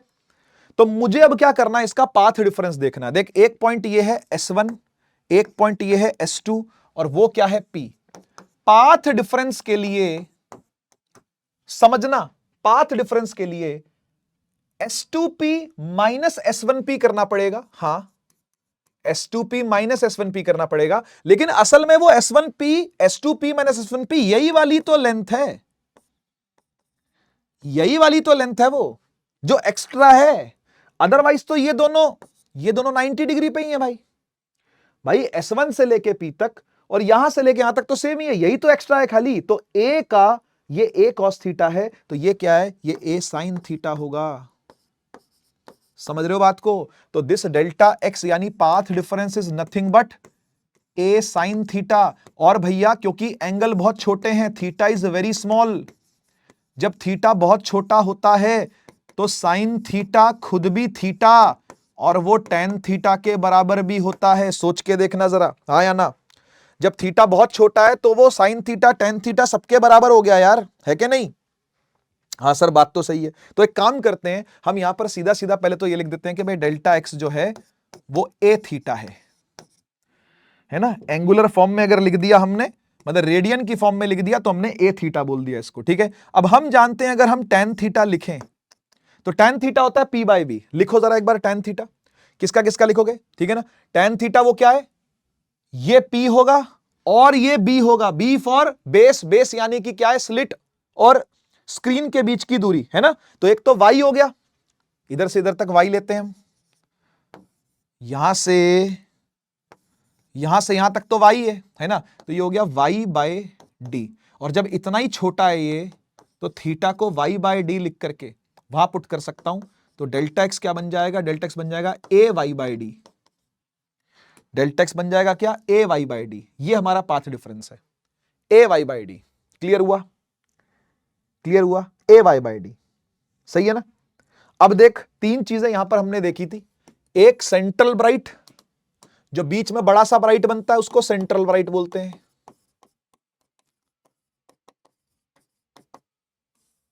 दूसरा, जो फर्स्ट सेकेंडरी ब्राइट आता है, या पहले एक बार फर्स्ट डार्क देख लेते हैं, जो पहली बार डार्क आता है फर्स्ट डार्क, ठीक है। और फिर आता है सेकेंडरी डार्क, या फिर हाँ सेकेंडरी ब्राइट, सेकेंडरी ब्राइट, ठीक है। एक बार डार्क आ गया तो फिर तो डार्क आता ही रहेगा ना, ठीक है। तो एक आता है सेंट्रल ब्राइट जो कि काफी चौड़ा होता है, फिर फर्स्ट डार्क आता है, फिर सेकंड ब्राइट आता है, सेकेंडरी ब्राइट बोलते हैं जिसको। तो एक बार इनकी क्या मैथमेटिक्स है जरा समझो। देखो, सबसे पहले तो सेंट्रल ब्राइट के लिए कोई पाथ डिफरेंस नहीं चाहिए होता आपको। जब पाथ डिफरेंस ही नहीं चाहिए तो हमारा डेल्टा एक्स क्या है भाई, ए वाई बाय डी, हाँ या ना, ये रहा ए वाई बाय डी, है ना। तो जब यही जीरो के बराबर हो गया, देख ए Y by D he zero के बराबर हो गया भाई, तो वाई भी जीरो है, यानी इसकी लोकेशन क्या रहेगी, सेंट्रल ब्राइट की लोकेशन क्या रहेगी, y is equal to zero.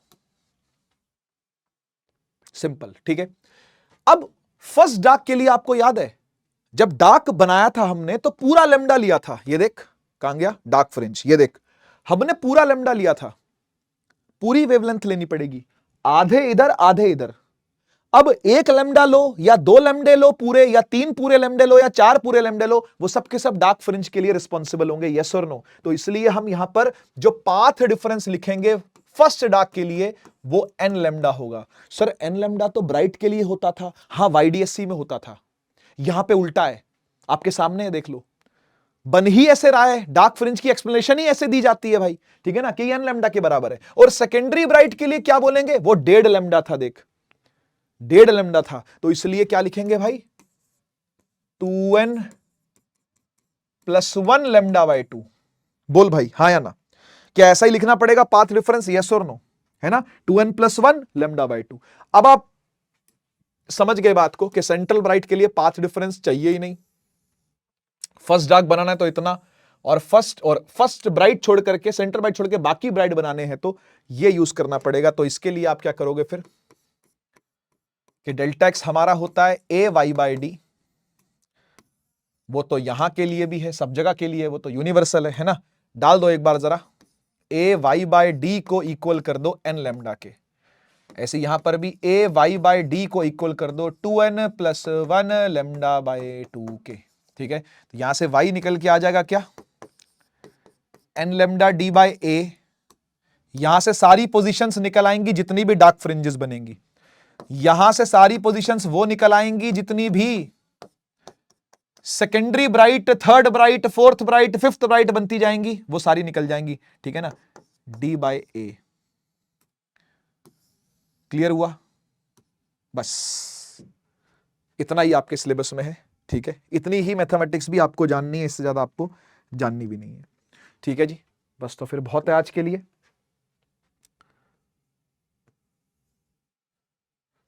Notes बेटा इस लेक्चर के अगर आपको चाहिए हो, ठीक है, तो आप डिस्क्रिप्शन पे जा सकते हो, या फिर आप इसको स्कैन भी कर सकते हो। टेलीग्राम के अंदर आपको इसके नोट्स अवेलेबल हो जाएंगे।